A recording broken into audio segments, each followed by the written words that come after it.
பொன்னில மாதர் ஆசை பொருந்தினர் பொருந்தார் உள்ளம் தன்னில் அந்தரத்தில் ஜீவ சாட்சி மாத்திரமாய் நிற்கும் எந்நிலங்களிலும் மிக்க எழுநிலம் அவற்றின் மேலாம் நன்னிலம் மருவும் ஏக நாயகன் பதங்கள் போற்றி இன்று அழித்து அழிக்கும் செய்கைக்கு ஏதுவா மயனாய் மாலாய் ஆன்ற ஈசனுமாய்த்தானே அனந்த மூர்த்தியுமாய் நிற்கும் மூன்று முத்தனுமாய் இன்பப் புணரி ஆதவனாய் நாளும் தோன்றி விமலபாத சுரூபத்தைப் படுகின்றேனே எவருடைய அருளால் யானே எங்குமாம் பிரமம் என்பால் கவருடை புவனம் எல்லாம் கற்பிதம் என்றறிந்து சுவருடை வெளிபோல் யான் என் சொரூப சுபாவமானேன் அவருடைய பதுமபாதம் அனுதினம் படுகின்றேனே என்னுடைய மனது புத்தி இந்திய சரீரம் எல்லாம் என்னுடைய அறிவினாலே இரவி முன் இமமே ஆக்கி என்னுடைய நீயும் நானும் ஏகம் என்று ஐக்கியம் செய்ய என்னுடைய குருவாய் தோன்றும் ஈசனை இறைஞ்சினேனே அந்தமும் நடுவும் இன்றி ஆதியும் இன்றிவான் போல்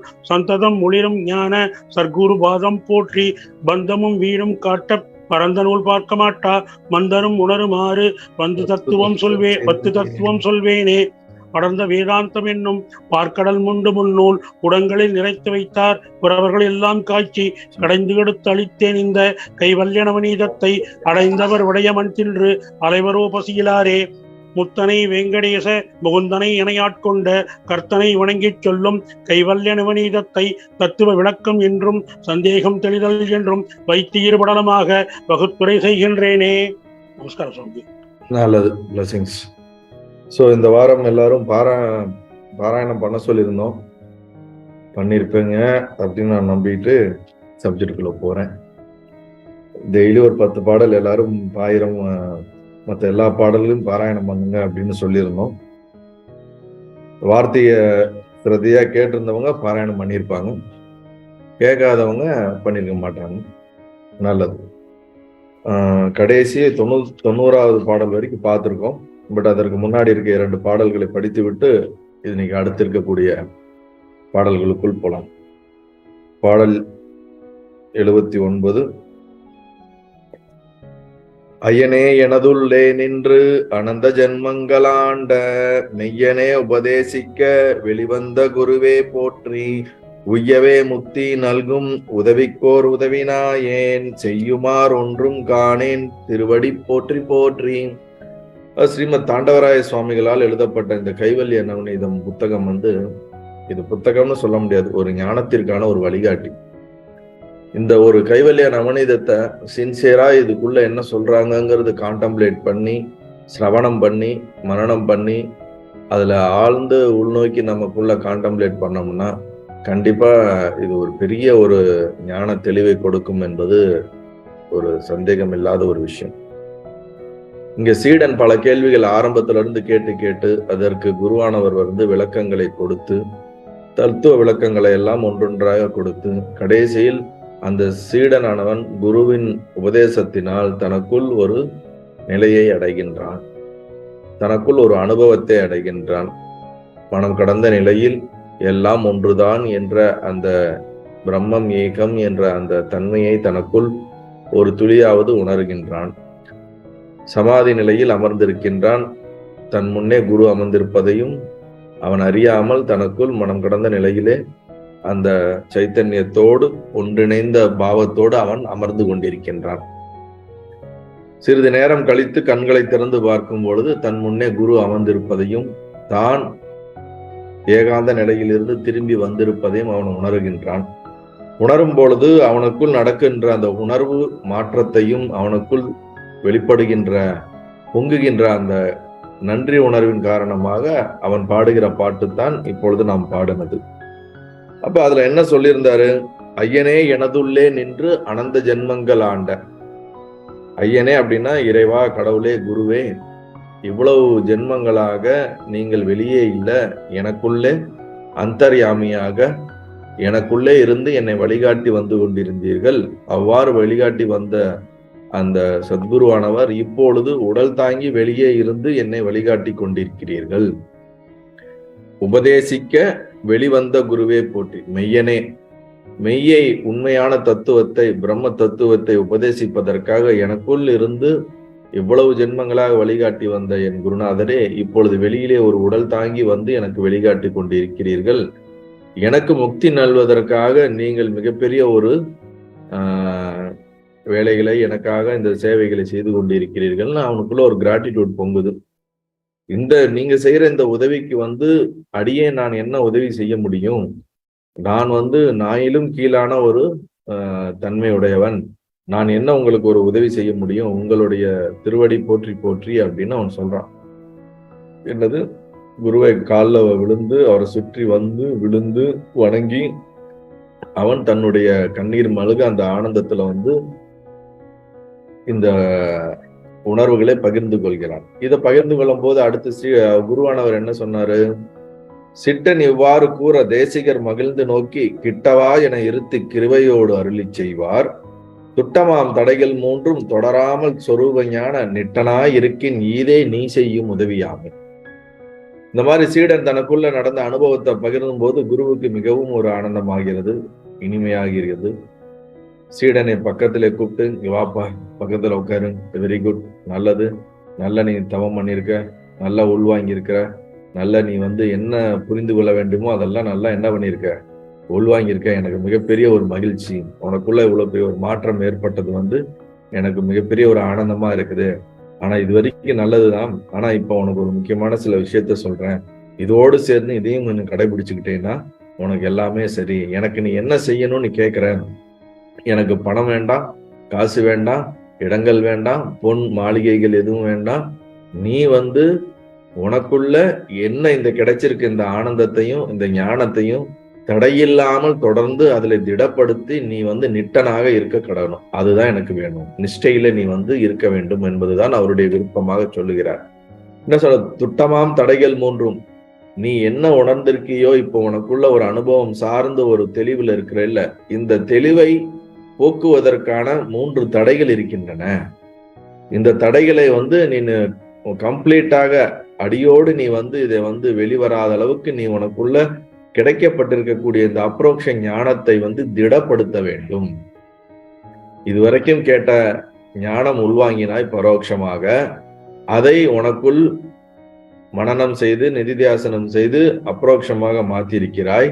ஆனால் இந்த அனுபவ ரீதியாக உனக்குள் உணரப்பட்ட இந்த ஞானமானது மிகவும் ஆழமாக வேண்டும், திடமாக வேண்டும். இல்லை என்றால் ஒரு தீபத்தினுடைய ஒரு விளக்குல இருக்க தீபம் ஒரு காற்று வந்தால் அணைந்து விடும், வேகமாக காற்று அடித்தால் அணைந்து விடும். ஆனால் ஒரு காட்டு தீயானது எவ்வளவு காற்று அடித்தாலும் இந்த தீ அதிகமாகி கொண்டேதான் போகுமே தவிர அது அணையாது.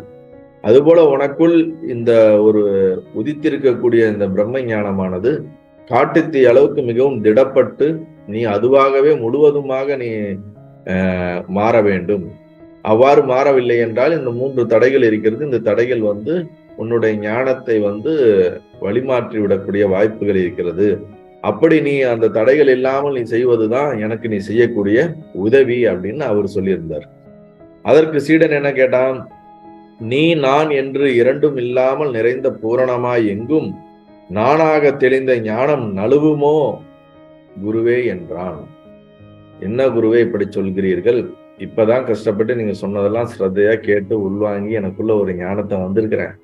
அந்த ஞானம் அது என்ன சொல்ற? நீ நான் இரண்டும் இல்லாமல், நீங்க வேற நான் வேற, இங்க பார்க்கிற அனைத்தும் வேற, வேதங்களற்ற அவேத உணர்வான பிரம்மமே ஏகம் என்ற அந்த உணர்வு எனக்குள்ள வந்திருக்கு. அப்படி தெளிந்த ஞானமானது நழுவி போவதற்கு வாய்ப்பு இருக்குதா? நீங்க என்ன இப்படி சொல்றீங்களே அப்படின்னு சொல்லும் பொழுது குரு என்ன சொல்றாரு?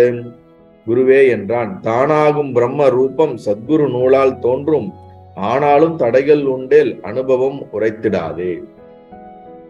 உனக்கு கிடைக்கப்பட்ட இந்த அனுபவத்தை தடை செய்வதற்கான வாய்ப்புகள் இருக்கின்றது, தடை ஏற்படுவதற்கான வாய்ப்புகள் இருக்கிறது. அந்த 3 தடைகள் இருக்கிறது. குருவோட உபதேசத்தினாலும் சாஸ்திரத்தை படிச்சதுனாலையும் உனக்குள்ள கிடைச்சிருக்க இந்த ஞானம் திடப்படவில்லை என்றால் இந்த தடைகளினால் அது காணாமல் போவதற்கான வாய்ப்பு இருக்கிறது, மங்கி போவதற்கான வாய்ப்பு இருக்கிறது அப்படின்னு சொல்றார். வேதாந்த சாஸ்திர விசாரத்தினாலும் தோன்றும், அவ்வாறு தோன்றினாலும் தடைகள் உண்டானால் அந்த அனுபவம் திடப்படாது. அதுக்கடுத்து அந்த தடைகள் என்னன்னு சொல்ல வர்றார். தடை எவை எனில் அஞ்ஞான சந்தேக விபரீதங்கள் படர் செய்யும் இந்த 3ம் பல ஜென்ம பழக்கத்தாலே உடனுடன் வரும் வந்தங்கால் உயர்ஞானம் கெடும் இவற்றை திடமுடன் கெடுப்பாய் கேட்டல் சிந்தித்தல் தெளிதலாலே. அப்ப அந்த 3 தடைகள் என்னன்னு சொல்றாரு. அஞ்ஞானம், சந்தேகம், விபரீதம். இது 3 தான் தடைகள். இந்த தடைகள் பல ஜென்மமா நம்ம இந்த சந்தேகம் விபரீதத்திலேயே இருந்து அஞ்ஞானத்திலே இருந்ததுனால பழக்க தோஷத்தினால் அது மீண்டும் மீண்டும் நம்ம கிடைக்கப்பட்டிருந்த ஞானத்தை மந்தமாக்கி விடும் அப்படின்னு சொல்றார். அவ்வாறு வராமல் தடுப்பதற்கு இந்த ஞானம் திடப்படாமல் தடுப்பதற்கான இந்த தடைகளை போக்குவதற்கு நீ என்ன செய்ய வேண்டும் என்றால் கேட்டல், சிந்தித்தல், தெளிதலாலே அப்படின்னு 3 உபாயம் கொடுக்கிறார். சிரவணம், மனனம், நிதித்தியாசனம். இந்த சிரவணம், மனனம், நிதித்தியாசனத்தை தொடர்ந்து நீ செய்ய வேண்டும்.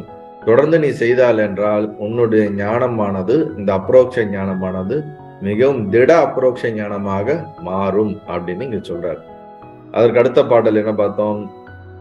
அக்னி கட்டுப்பாட்டால் அற்பமும் சுடமாட்டாது, மங்கின ஞானத்தாலே வந்த பந்தமும் வேவாது, சிக்கன பழகி கேட்டல், சிந்தித்தல், தெளிதலாலே விக்கின மடம், சந்தேகம், விபரீதம் போக்குவாயே. அக்னி கட்டுப்பாட்டால் அற்பமும் சுடமாட்டாது. நம் யாகத்துல வளர்க்கக்கூடிய அக்னியானது மணி, மந்திரம், ஔஷதம் மூலியமாக அதை கட்டுக்குள் கொண்டு வர முடியும். கட்டுக்குள் என்றால் என்ன? அக்னி என்றால் சுடும். அக்னி சுடாத அளவுக்கு மந்திரங்களை நாம் பிரயோகிப்பதன் மூலியமாக, மணிகள் என்றால் கற்கள், நவரத்னம் சொல்றோம்ல, இந்த மாதிரியான சில கற்கள் இருக்கிறது. அந்த கற்கள் மூலியமாகவும் சில மூலிகை ஔஷதத்தின் மூலியமாகவும் அதனுடைய தன்மையை நாம் என்ன பண்ணிட முடியும்? ஒரு குறிப்பிட்ட காலம் அது அக்னி சுட முடியாத அளவுக்கு அதனை கட்டுக்குள் கொண்டு விட முடியும். அவ்வாறு அக்னி தன்னுடைய சுபாவத்தன்மையே இந்த மணி, மந்திர, ஔஷதத்தினால் கட்டுப்பட்டு விடுவது போல நம்மளுடைய சுபாவத்தினால் உணரப்பட்ட இந்த ஞானமானது இந்த 3 தடைகளால் என்ன பண்ணப்படுது? அதனுடைய உண்மைத்தன்மை, உண்மையான சொரூபத்தை வெளிப்படாமல் தன்னை கெட்டு போவதற்கான வாய்ப்புகள் இருக்கிறது அப்படின்னு இங்க சொல்றார். அப்படி போகாமல் இருப்பதற்கு என்ன செய்ய வேண்டும்? இந்த தடைகளினால் நம்மளுடைய ஞானமானது கெடுமெனில் நமக்குள் இருக்கக்கூடிய வாசனைகள் முழுவதும் இல்லாமல் போகாது அப்படிங்கறத இங்க சொல்றார். மந்திரத்தினால் அக்னி கட்டுப்பட்டு விடத்து அது சற்றும் சுடமாட்டாது. அதுபோல அஞ்ஞான, சந்தேக, விபரீதங்களால் தடைப்பட்ட தத்துவ ஞானத்தால் ஞானம் வந்ததுக்கு பின்பும் அந்த ஞானம் திடமாகாத பொழுது, இந்த தடைகளினால் தடைபடும் பொழுது, அந்த தடைபட்ட மந்த ஞானம், முழுமையான ஞானம் இல்ல, தடைபட்ட மந்த ஞானம் பல பிறவிகளால் தொடர்ந்து வந்துள்ள நான் கர்த்தா, நான் போக்தா என்னும் பந்தமானது நாசமாகாது. நம் பிறவியான வாசனைகள் முழுவதுமே வேகாது. வேகாதுன்னு என்னது? நாசமாகாது அப்படின்னு இங்க சொல்றார். ஆதலால் நெடுங்காலம் நிரந்தரம் நேசத்தோடும் அபியாசம் செய்து, ரொம்ப காலம் தொடர்ந்து நீ என்ன பண்ணணும்? அபியாசம் செய்யணும். சிரவணம், மனனம், நிதித்தியாசனத்தை தொடர்ந்து நீ செய்து இந்த ஞானத்திற்கான தடைகளை நீ நீக்க வேண்டும் என்று இங்க குரு இதுவரைக்கும் சொல்லியிருக்கார். இது வரைக்கும் நம்ம பார்த்திருக்கோம்.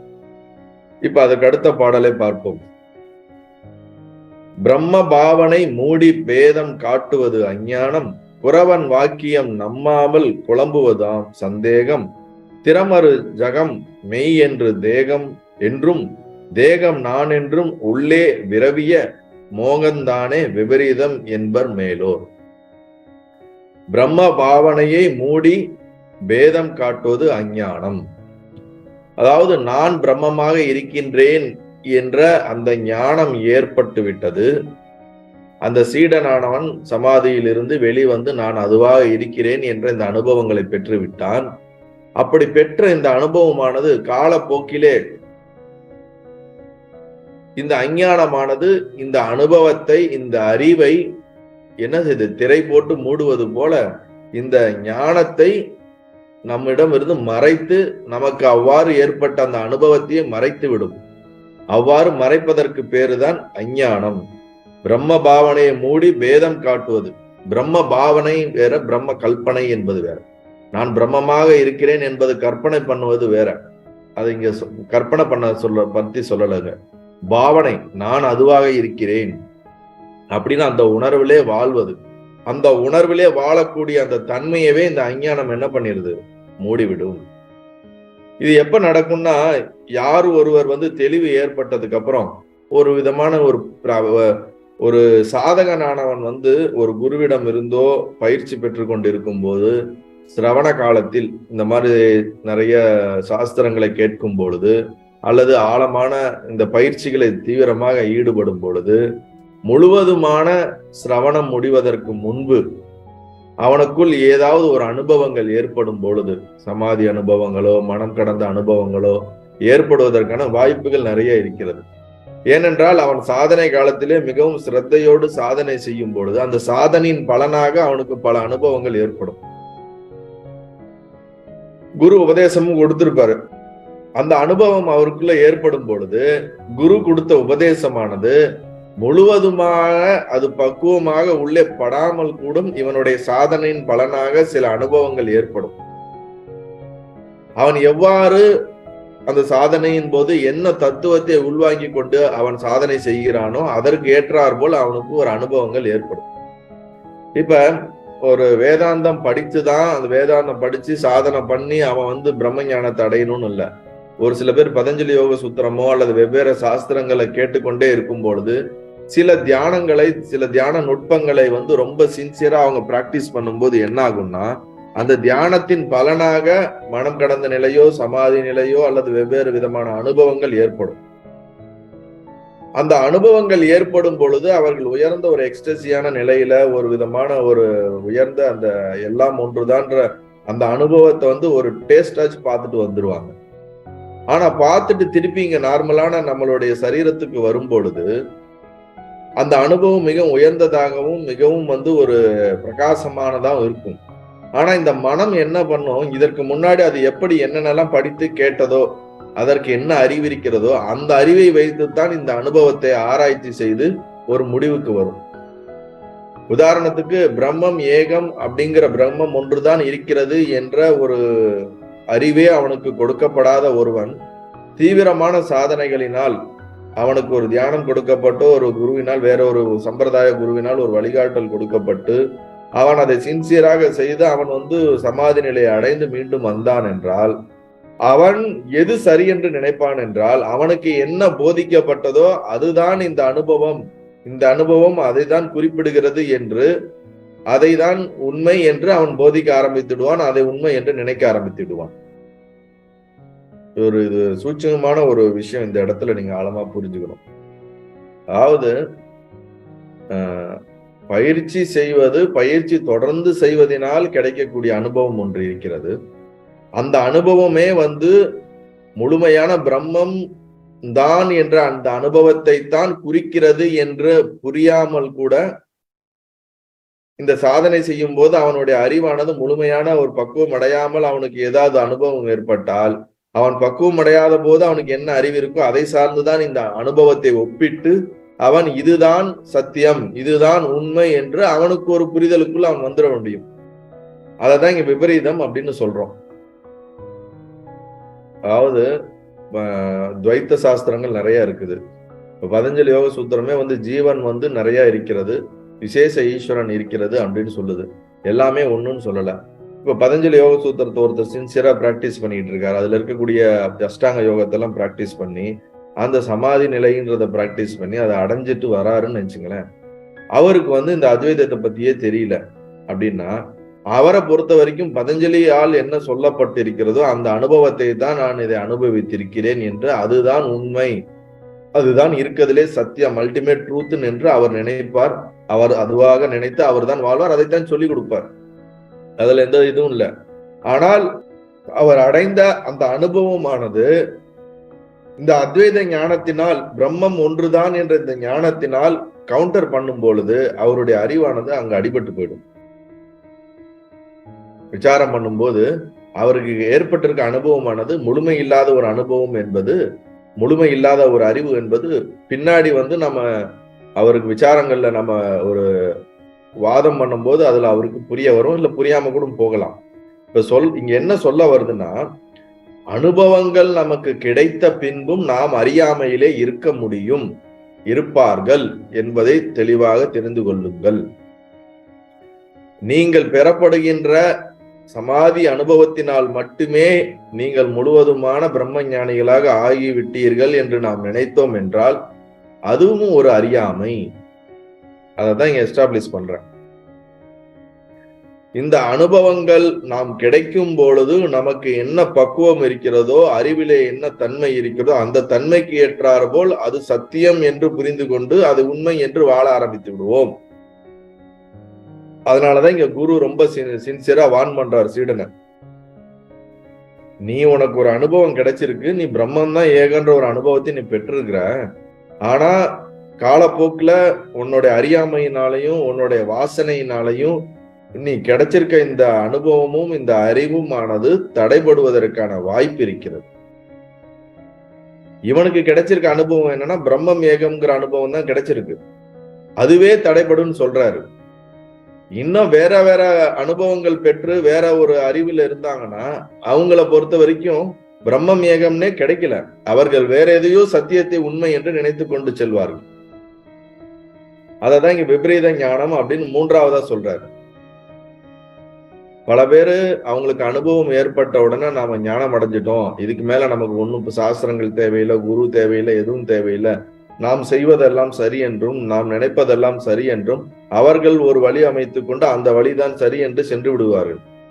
ஆனா அவங்களுக்கு தெரியாது, இந்த அனுபவங்கள் ஏற்படும் போது ஒரு குறிப்பிட்ட காலம் அந்த அனுபவம் ரொம்ப மேலோங்கி நிற்கும், அப்புறம் கொஞ்சம் கொஞ்சமா குறைய ஆரம்பிச்சிடும்னா என்னது, அந்த எந்த ஒரு எக்ஸ்டசியா இருந்தாலும் எந்த ஒரு உணர்வா இருந்தாலும் அந்த உணர்வு மிகவும் சாதாரண இந்த விவகாரத்துல இருக்கக்கூடிய சாதாரண நிலைக்கு மீண்டும் வரும்.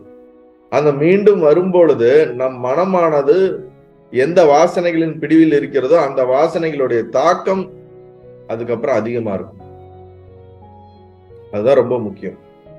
அப்பதான் என்ன ஆகும்னா, குறவன் வாக்கியத்தால் நம்பாமல் குழம்புவதுதான் சந்தேகம் அப்படிங்கிறார். இப்ப இவனுக்குள்ள ஒரு எக்ஸ்பீரியன்ஸ் கிடைச்சிருது. எக்ஸ்பீரியன்ஸ் கிடைச்சதை வச்சு இவனுடைய புத்திக்கு இதுதான் சரி, அதுதான் சரி, இப்படிதான் கிரியேஷன், இப்படிதான் சத்தியம், இதுதான் உண்மை அப்படின்னு அவனுக்கா அவன் கண்டுபிடிக்கிறான். அவனுக்குள்ள அவனே ஒரு முடிவுக்கு வரான். ஆனா குரு ஒண்ணு சொல்றாரு. அப்ப அவனுக்கு என்ன தோணும்னா, குரு சொல்றது கூட தவறா இருக்கலாம், நம்ம நினைக்கிறது நம்ம அனுபவத்தின்படி இருக்கிறது தான் சரியா இருக்கும் அப்படின்னு ஒரு விபரீதமா என்ன பண்ணலாம், அவனும் முடிவுக்கு வரலாம். இல்ல குருமார்கள் சொன்ன எல்லா அந்த தத்துவங்களையுமே இது எப்படி அப்படி இருக்க முடியும், இது அப்படி இருக்காது அப்படின்னு சொல்லி சந்தேகப்படுவதற்கும் வாய்ப்புகள் இருக்கின்றது அப்படிங்கிறார். உதாரணத்துக்கு ஒரு ஸ்டூடெண்ட், ஒரு சாதகன் சிரவணம் பண்றான், அதாவது இந்த பாடங்கள்லாம் படிக்கிறான் ஒரு குருகிட்ட. அவர் துவைத்த சித்தாந்தத்தை பத்தி சொல்லவே இல்லை, விசிஷ்டாத்வைத்தையோ துவைத்தத்தையோ இல்ல வெவ்வேறு இருக்கக்கூடிய பல தர்சனங்களை பத்தி சொல்லாம வெறும் அத்வைதத்தை மட்டும் போதித்து அதோட சாதனைகளை கொடுத்து அந்த சாதனைகள் அவன் ஒரு அனுபவம் அடைந்து இதுதான் உண்மைன்னு அவன் தெரிஞ்சுக்கிறான். தெரிஞ்சதுக்கு அப்புறம் இந்த மற்ற சாஸ்திரங்கள் சொல்லுது இல்ல, இவன் என்ன உணர்வு வருவான், கடைசியில எல்லாம் ஒண்ணுன்னு தானே வருவான். அப்ப எதை வச்சு இந்த ஒண்ணுதான் வரான், உபனிஷத் சொல்றது குரு சொல்றதை வச்சுதான் வரான். இப்ப இதே உபனிஷத்தை வெவ்வேறு விதமான துவைத்தம் சேம் உபனிஷத்து வாக்கியங்களுக்கு தான் வேற விளக்கம் கொடுக்குது, விசிஷ்டாத்வைத்து தான் சேம் உபனிஷத்து வாக்கியத்துக்கு தான் வேற விளக்கம் கொடுக்குது. ஆனா இவனுக்கு அதை பத்தி தெரியல. ஆனா இவன் ஒரு தெளிவுக்கு வரான். தெளிவுக்கு வந்ததுக்கு அப்புறம் மற்ற தர்சனங்கள் மற்ற மதங்கள் சொல்வதை எல்லாம் உள்வாங்கும் போது இவன் இதுவரை கேட்ட இந்த விஷயங்களின் மேலேயே ஒரு ஆட்டம் காணும், ஒரு சந்தேகம் வர்றதுக்கு வாய்ப்பு இருக்கு. ஏன்னா இதுவரைக்கும் அவன் மற்றதை பத்தி கவுண்டர் பண்ணி அந்த கவுண்டர் அவங்க சொல்றதெல்லாம் உள்வாங்கி அதுக்கப்புறம் இவன் புத்தியை டெவலப் பண்ணி அதுக்கப்புறம் அத்வைதமா இது சொல்லக்கூடிய பிரம்மம் ஏகம்ங்கிற இந்த சத்தியத்துக்கு வந்திருக்கானா அப்படின்னா வராம இருந்திருக்கலாம். அதனால என்ன ஆகும்னா, இந்த அனுபவத்துக்கு அப்புறமும் மற்ற விஷயங்களை பத்தி கேட்கும் போது இவன் பெற்ற இந்த ஞானத்தின் மீது ஒரு ஆட்டம் காணுவதற்கான வாய்ப்புகள் அதிகம் இருக்கிறது.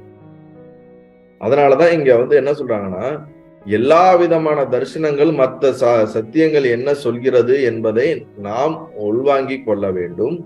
நமக்குன்னு ஒரு குருவுடைய வழிகாட்டுதலின்படி சாஸ்திரம் சொல்வதன்படி நம்மளுடைய இன்டெலிஜென்ஸையும் அப்ளை பண்ணி அதுல சிரவணம் மனனம் நிதித்தியாசனம் செய்து அதிலிருந்து ஒரு தெளிவு நிலையான இந்த அப்ரோக்ஷ அனுபவத்தையை நாம் அடைய வேண்டும்.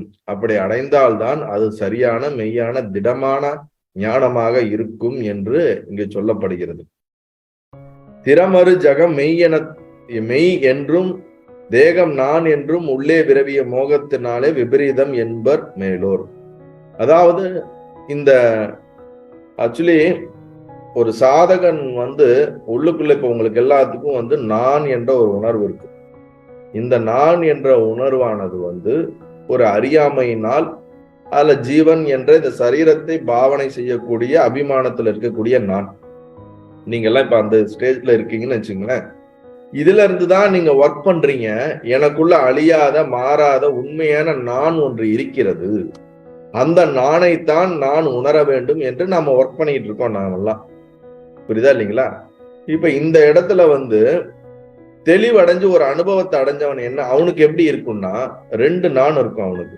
ஒண்ணு நான் எப்பொழுதும் சாட்சியாகவே இருக்கிறேன் என்ற அந்த ஒரு நான். இன்னொன்று அந்த காரணத்தினால் இந்த சரீரத்துல 3 ஸ்தூல சூட்சும சரீரத்துல அபிமானம் வச்சிருக்கக்கூடிய ஒரு நான். அவனை பொறுத்த வரைக்கும் 2 நானே அவன் அனுபவிக்கின்றான். அவன் தன்னை எப்பொழுதும் சாட்சியாக நினைத்து கொண்டே இருக்கின்றான். அதே நேரத்தில் விவகாரம் பண்ணும்போது இந்த மனம் புத்தியோட உடலோடு இயங்கிக்கிட்டு இருக்கக்கூடிய இந்த நானும் இரண்டையுமே அவன் என்ன பண்றான், சாட்சியாகவும் தன்னை உணர்கிறான், இதையும் பார்க்கின்றான். இந்த இந்த விஷயம் எப்ப வரும்னா, அவனுக்குள்ள ஒரு எக்ஸ்பீரியன்ஸ் நடந்து இந்த தெளிவு ஏற்படும் போதுதான் இது வரும். ஒரு சாதகனை பொறுத்த வரைக்கும் இந்த 2 நான் இருக்காது. அவனை பொறுத்த வரைக்கும் நான்ற இந்த ஒரு சரீரத்துல இருக்கக்கூடிய இந்த நானை தான் வச்சிருப்பான். இன்னொன்னு அந்த சாட்சின்ற இந்த நானை எக்ஸ்பீரியன்ஸ் பண்றதுக்கு அவன முயற்சியில இயங்கிக்கிட்டு இருக்கவங்க தான் எல்லா சாதகர்களும். புரியுதா இல்லைங்களா? இப்ப இவரு சொல்லக்கூடிய பிரச்சனை எங்க வருதுன்னா, ஆஃப்டர் ஒரு தெளிவு ஞானம் வந்ததுக்கு அப்புறம் வரவனுக்கு வர பிரச்சனையை சொல்றாரு. அப்ப நீங்க உங்களுக்கு இந்த பிரச்சனைன்னு நினைச்சு கூடாது. தெளிவு வர்றவனுக்கு எப்படி அவன் யோசிப்பாங்கிறதான் இங்க நீங்க கான்டம்ப்ளேட் பண்ணணும். இப்ப அவனுக்கு என்னன்னா, பல நேரத்துல தன்னை சாட்சியா உணர்வான், சில நேரத்துல அவன் சாட்சியா இல்லாம இந்த சாதாரண சரீரத்தை நான் என்று உணர்வதற்கான வாய்ப்புகள் அதிகமாக இருக்கும். ரெண்டுலயும் இருப்பான், இதுலயும் இருப்பான், இதுலயும் இருப்பான். அப்ப அவன் எப்பொழுதும் இந்த சாட்சின்ற உணர்வுல தான் இருக்கணும் 99%. ஆனா இதுல சாட்சின்ற ஒரு உணர்வு அவனுக்கு ஒரு கொஞ்சமும் நான் சரீரன்ற உணர்வுல அப்படி மாறி மாறி இருக்கும்போது என்ன ஆகும்னா, எப்பொழுதெல்லாம் அவன் சரீரம் என்ற உணர்வுக்கு வரானோ அப்ப அந்த வாசனைகளுடைய தாக்கம் அவன் மேல ஜாஸ்தியாக இருக்கும். அந்த வாசனைகளுடைய தாக்கம் அதிகமாக அதிகமாக நான் சாட்சின்ற அனுபவத்தினால் ஏற்பட்ட இந்த உணர்வு கம்மியாகவோ இந்த சரீர வாசனை அதிகமாக இருந்துச்சுன்னா இந்த சாட்சிங்கிற இந்த உணர்வு காலப்போக்கில காணாமல் போகிவிடும். கம்ப்ளீட்டா 0 ஆகாது, ஆனா மினிமமா இருக்கும். சரீர வாசனைகளான இந்த நான் அதிகமாக ஆயிடும். அப்ப இந்த இடத்துலதான் என்ன சொல்றாருன்னா, இதுதான் தடை அப்படிங்கிறாரு. அவனுக்குள்ள இருக்க இந்த 2 நாணை இந்த சாட்சின்ற நாணை 90% இது எப்பொழுதும் அந்த உணர்விலே இருப்பதாகவும், சரீர பாவனை சரீர வாசனை இந்த நான் மினிமமான இருக்கக்கூடிய தன்மையில தன்னை அவன் மாற்றிக்கொள்ள வேண்டும். அந்த மாற்றிக்கொள்வதற்கான ஒரு முயற்சி தான் என்னது, இந்த சிரவண மனன நிதித்தியாசனம் அப்படின்ற இந்த வழியை அவர் கொடுக்கிறார். அதுதான் இங்க சொல்றாரு, திறமறு ஜகம் மெய், இந்த உலகம் மெய் என்றோ சரீரம் மெய் என்றோ அப்படின்னு அவனுக்குள்ள எப்ப தோன்றுனாலும் மீண்டும் மீண்டும் இந்த சிரவணத்தை செய்து இந்த சரீரமும் இந்த ஜகமும் எல்லாம் மித்தியாங்கிற அந்த ட்ரூத்தை ரீஎஸ்டாப்ளிஷ் பண்ணிக்கிட்டே இருக்கணும் அவனுக்குள்ள. அவன் எஸ்டாப்ளிஷ் பண்ண அவனுடைய சாட்சி உணர்வானது மிகவும் திடமாகும் அப்படிங்கிறத இந்த பாட்டுல அவர் சொல்றாரு. அகம் பிரம்மம் என்னும் பாவனையை மறைத்து நான் பிரம்மம் அல்லேன் என்னும் பாவனையை உண்டு பண்ணுவது அஞ்ஞானம். நீயே பிரம்மம் என்று அருளிய சத்குருவின் வாக்கியத்தை நம்பாமல் நான் பிரம்மமோ அல்லவோ என்று மனம் கலங்குதல்.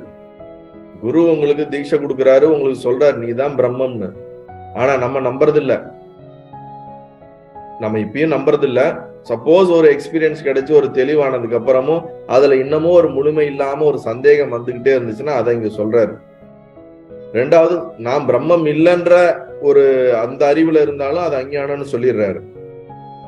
நிலையில்லாத உலகத்தை சத்தியம் என்றும் அனாத்மாவாகிய சரீரத்தை ஆன்மா என்றும் கருதும் மோகமே விபரீதம் என்று பெரியோர் சொல்கிறார்கள். தெளிவுங்கிறது திடமாக நமக்குள்ள நடக்கிற வரைக்கும் நம்ம முயற்சி பண்ணணும். இது ரொம்ப ஒரு சட்டிலான ஒரு பாயிண்ட். இது புரிஞ்சுக்க கொஞ்சம் முயற்சி பண்ணுங்க. எப்பொழுது நமக்குள்ள இந்த உலகம், பார்ப்பவன், பார்க்கப்படும் பொருள், பார்த்தல் அப்படின்னு திருப்புடின்னு சொல்லுவாங்க, இந்த மூன்றும் நமக்குள்ள ஒரு தீர்க்கமாக தெரிகிறதோ அப்ப வரைக்கும் நம்ம இன்னும் முழுமையா நம்ம வாசனையிலிருந்து விடுபடவில்லை. பார்ப்பவனும் பார்க்கப்படுவதும் பார்ப்பது என்ற இந்த செயல் அனைத்தும் ஒன்றுதான் அப்படின்ற உணர்வு நமக்குள்ள முழுமையா எஸ்டாப்ளிஷ் பண்ற வரைக்கும் நம்ம சிரவணம், மனனம், நிதித்தியாசனம் செய்து கொண்டே இருக்க வேண்டும். அடுத்த பாட்டுல அந்த சிரவணத்தை பத்தி தான் சொல்றாரு. தத்துவ அனுபோகம்தான் சாதித்தல் கேட்டல் என்பார், ஒத்துல பொருள் ஊகத்தால் உசாவல் சிந்தித்தல் என்பார், சித்தம் ஏகாந்தமான தரிசனம் தெளிதல் என்பார், நித்தம் இப்படி செய்த கால் நிர்வாணம் பெறுவாய் நீயே. இந்த பாட்டுல சிரவணத்தையும் மனனத்தையும் நிதித்தியாசனத்தையும் நீ ஒழுங்கா செஞ்சேன்னா அதனால உனக்கு என்ன கிடைக்கும், இது எப்படி செய்யணுங்கிறத தெளிவா சொல்ற. இப்ப சிரவணம் அப்படிங்கிறது சாஸ்திரங்களை கேட்டல், தொடர்ந்து கேட்பதினால் அதுல இருக்கக்கூடிய கருத்துக்களை உள்வாங்குவது, கேட்பதற்கு பிறகு சிரவணம் என்று சொல்லுகிறோம். நம்ம சிறு வயதுல இருந்து கீதையை கேட்போம், ராமாயணத்தை கேட்போம், கதைகள் நிறைய கேட்டிருப்போம், புராண கதைகள் கேட்டிருப்போம், அதுவும் சிரவணம் தான். ஆனால் அந்த சிரவணமானது நமக்குள்ள ஒரு தர்ம ரீதியான ஒரு நல்ல பண்புகளை வளர்ப்பதற்கு உண்டான அளவுக்கு அது பயன்படுகிறது. எப்பொழுது குருமுகமாக நாம் முழுமையாக ஒரு சாஸ்திரத்தை கேட்கிறோமோ அப்பொழுதுதான் நமக்குள் விவேகமானது வர ஆரம்பிக்கின்றது. நான் யார் அப்படிங்கிற ஒரு கேள்வி பிறக்கப்பட்டு சரீரத்தை பத்தியோ வெளியில இருக்கிற ஜகத்தை பத்தியோ இறைவனை பத்தியோ சரியான முறையில நாம சாஸ்திரம் என்ன சொல்கிறது, படிப்படியாக எப்படி சொல்கிறது, எதை சொல்ல முயற்சி செய்கிறது என்பதை கேட்டுக்கொண்டு நமக்குள் அறிவை உள்வாங்கிக் கொள்வது. இப்ப இந்த அறிவை உள்வாங்கிக் கொள்வதனால் நம்மளுடைய புத்தியானது வளர்ச்சி அடைகின்றது. இது அடிப்படையில ஒரு ஆரம்பத்துல சாதகன் கேட்பதினால் அவனுக்கு ஒரு தெளிவு ஏற்படும், ஒரு வைராக்கியம் ஏற்படும். இதே ஒரு அனுபவம் அடைந்தவன் கேட்கும் போது அவன் நிஷ்டையை நோக்கி செல்லுகின்றான். ஒரு அனுபவம் அடைந்த ஞானியானவன் மீண்டும் மீண்டும் சிரவணம் செய்ய வேண்டுமா என்று கேட்டால் அவனுடைய அனுபவத்தை ஆழப்படுத்துவதற்கும் நிஷ்டையை அடைவதற்கும் அவன் மீண்டும் மீண்டும் சிரவணம் செய்ய வேண்டும் என்று சாஸ்திரம் சொல்லுகிறது. இப்ப அனைத்தும் பிரம்மம் தான் என்று சொல்லுகின்றோம், பிரம்மம் மட்டுமே இருக்கு, எதுவும் இல்லை. ஆனால் அவனுக்கு ஒரு தெளிவு ஏற்பட்டு விடுகிறது, அவனால் பார்க்கப்படுகிறான், உலகம் இருக்கிறது, அவனுக்கு சரீரம் இருக்கிறது என்ற அந்த பேதம் இருக்கிறது. அந்த பேதமே இல்லாத அளவுக்கு அவன் அந்த பிரம்ம நிஷ்டையிலே முழுவதுமாக லயப்பத வரைக்கும் அவன் இந்த சிரவணத்தை கேட்டுக்கொண்டே இருப்பதினால் அவன் இன்னமும் ஆழமான ஒரு அந்த தெளிதல் நிலைக்கு அடைகிறான் என்று சாஸ்திரம் சொல்லுகிறது. இந்த சிரவணம் அப்ரோக்ஷ ஞானம் கிடைப்பதற்கு முன்பும் நடக்குது, பின்னாடியும் நடக்குது. இப்ப நீங்க எல்லாம் இப்ப சாஸ்திரம் கேட்கறீங்க, இந்த கிளாஸ் எல்லாம் கேட்கறீங்கன்னா நீங்க பேசிக்கலா அடிப்படையா உள்வாங்கி உங்களை நீங்க இதெல்லாம் என்னன்னு தெரிஞ்சு அறிவை வளர்த்து கொண்டு விவேகத்தை வளர்த்து கொள்கிறீர்கள், ஆரம்ப காலகட்ட சிரவணம் செய்கிறீர்கள். இதே ஒரு தெளிவடைந்த ஒரு ஞானி கேட்கிறான்னா அவனுக்கு இதுக்கு மேல அடைய போறது ஒண்ணும் கிடையாது, தெளிய போறது ஒண்ணும் கிடையாது. தெளிஞ்ச விஷயத்தை திருப்பி திருப்பி கேட்கறதுனால அவனை அறியாமல் அவனுடைய சப்கான்சியஸ், அவனுடைய வாசனைகள் முழுவதுமாக அதுவாக மாறுவதற்கான முயற்சியை அவன் என்ன பண்றான், செய்கிறான். ரெண்டுக்கும் பெரிய வித்தியாசம் இருக்கு. அவன் நிஷ்டையை நோக்கி போவதற்காக சிரவணம் செய்கிறான். வாசனைகள் சிறிதும் எழாத அளவுக்கு தன்னுடைய வாசனைகளை நசிப்பதற்காக அவன் சிரவணம் செய்கிறான். புரியுதா இல்லைங்களா? நம்ம என்ன பண்றோம்னா நம்ம ஆல்ரெடி அஞ்ஞானத்துல இருக்கிறோம். இந்த அஞ்ஞானத்துல இருந்து வெளியே வரணும். நம்ம ஆல்ரெடி பந்தத்துல இருக்கோம், போகத்துல இருக்கிறோம், அறியாமையில இருக்கோம். இதுல இருந்து ஞானத்தை நோக்கி ஞானத்தை அடையணும். அதுக்கப்புறம் தான் நிஷ்டைக்கு போகணும். இப்ப ஞானத்தை நோக்கி நம்ம போவதற்கான முயற்சிகளை நம்ம செய்வதுதான் சிரவணம். அப்ப இந்த சிரவணம் ஒவ்வொரு காலகட்டத்திலையும் மாறும். இப்ப நீங்க அடிப்படையான பல சாஸ்திரங்களை கேட்டு முழுவதுமாக படிக்கணும், கேட்கணும். கேட்கறது மட்டும் இல்ல, எப்பயாவது ஒரு வாட்டி வாரத்துல ஒரு நாள் இந்த வகுப்பு எடுக்கிறாரு, அப்ப மட்டும் இந்த புத்தகத்தை எடுத்து வச்சு கொஞ்ச நேரம் பார்த்து கேட்கறது பத்தாது. இதை கேட்கறது, இதை கேட்டு கேட்டு கேட்டு கேட்டு மீண்டும் மீண்டும் மீண்டும் கேட்பது, மீண்டும் மீண்டும் கேட்க கேட்க நம்மளுடைய புத்தியில் இது சார்ந்த எண்ண ஓட்டங்கள் வரும், இது சார்ந்த சிந்தனைகள் வரும். இந்த சார்ந்த சிந்தனைகள் இது சொல்வது உண்மைதானா பொய்தானா, இதை எப்படி இவர்கள் சொல்கிறார்கள் என்று நாம் அதுக்கப்புறம் நமக்குள்ளே உட்கார்ந்து நாம் சிந்திக்க வேண்டும். அதற்கு பேர் தான் மனனம். சிந்தித்தல்னா என்னது? மனனம், கான்டம்ப்ளேஷன். நமக்குள்ள என்ன பண்ணோம்? திருப்பி திருப்பி திருப்பி திருப்பி திருப்பி திருப்பி திருப்பி இதை பத்தி சிந்திக்க சிந்திக்க என்ன ஆகும்னா, நம்மளுடைய ஆழ் மனதுல இதை பத்தின ஒரு புரிதலானது மிகவும் ஆழமாக மாறும். சிந்திக்க ஆரம்பிக்கும் பொழுதுதான் உங்களுக்குள் சந்தேகங்கள் பிறக்கும். சிந்திக்க ஆரம்பிக்கும் போது உங்களோட கேள்விகள் பிறக்கும். அந்த கேள்விகளினால் மீண்டும் ஒரு தெளிவை நோக்கி நாம் முன்னேறுவோம்.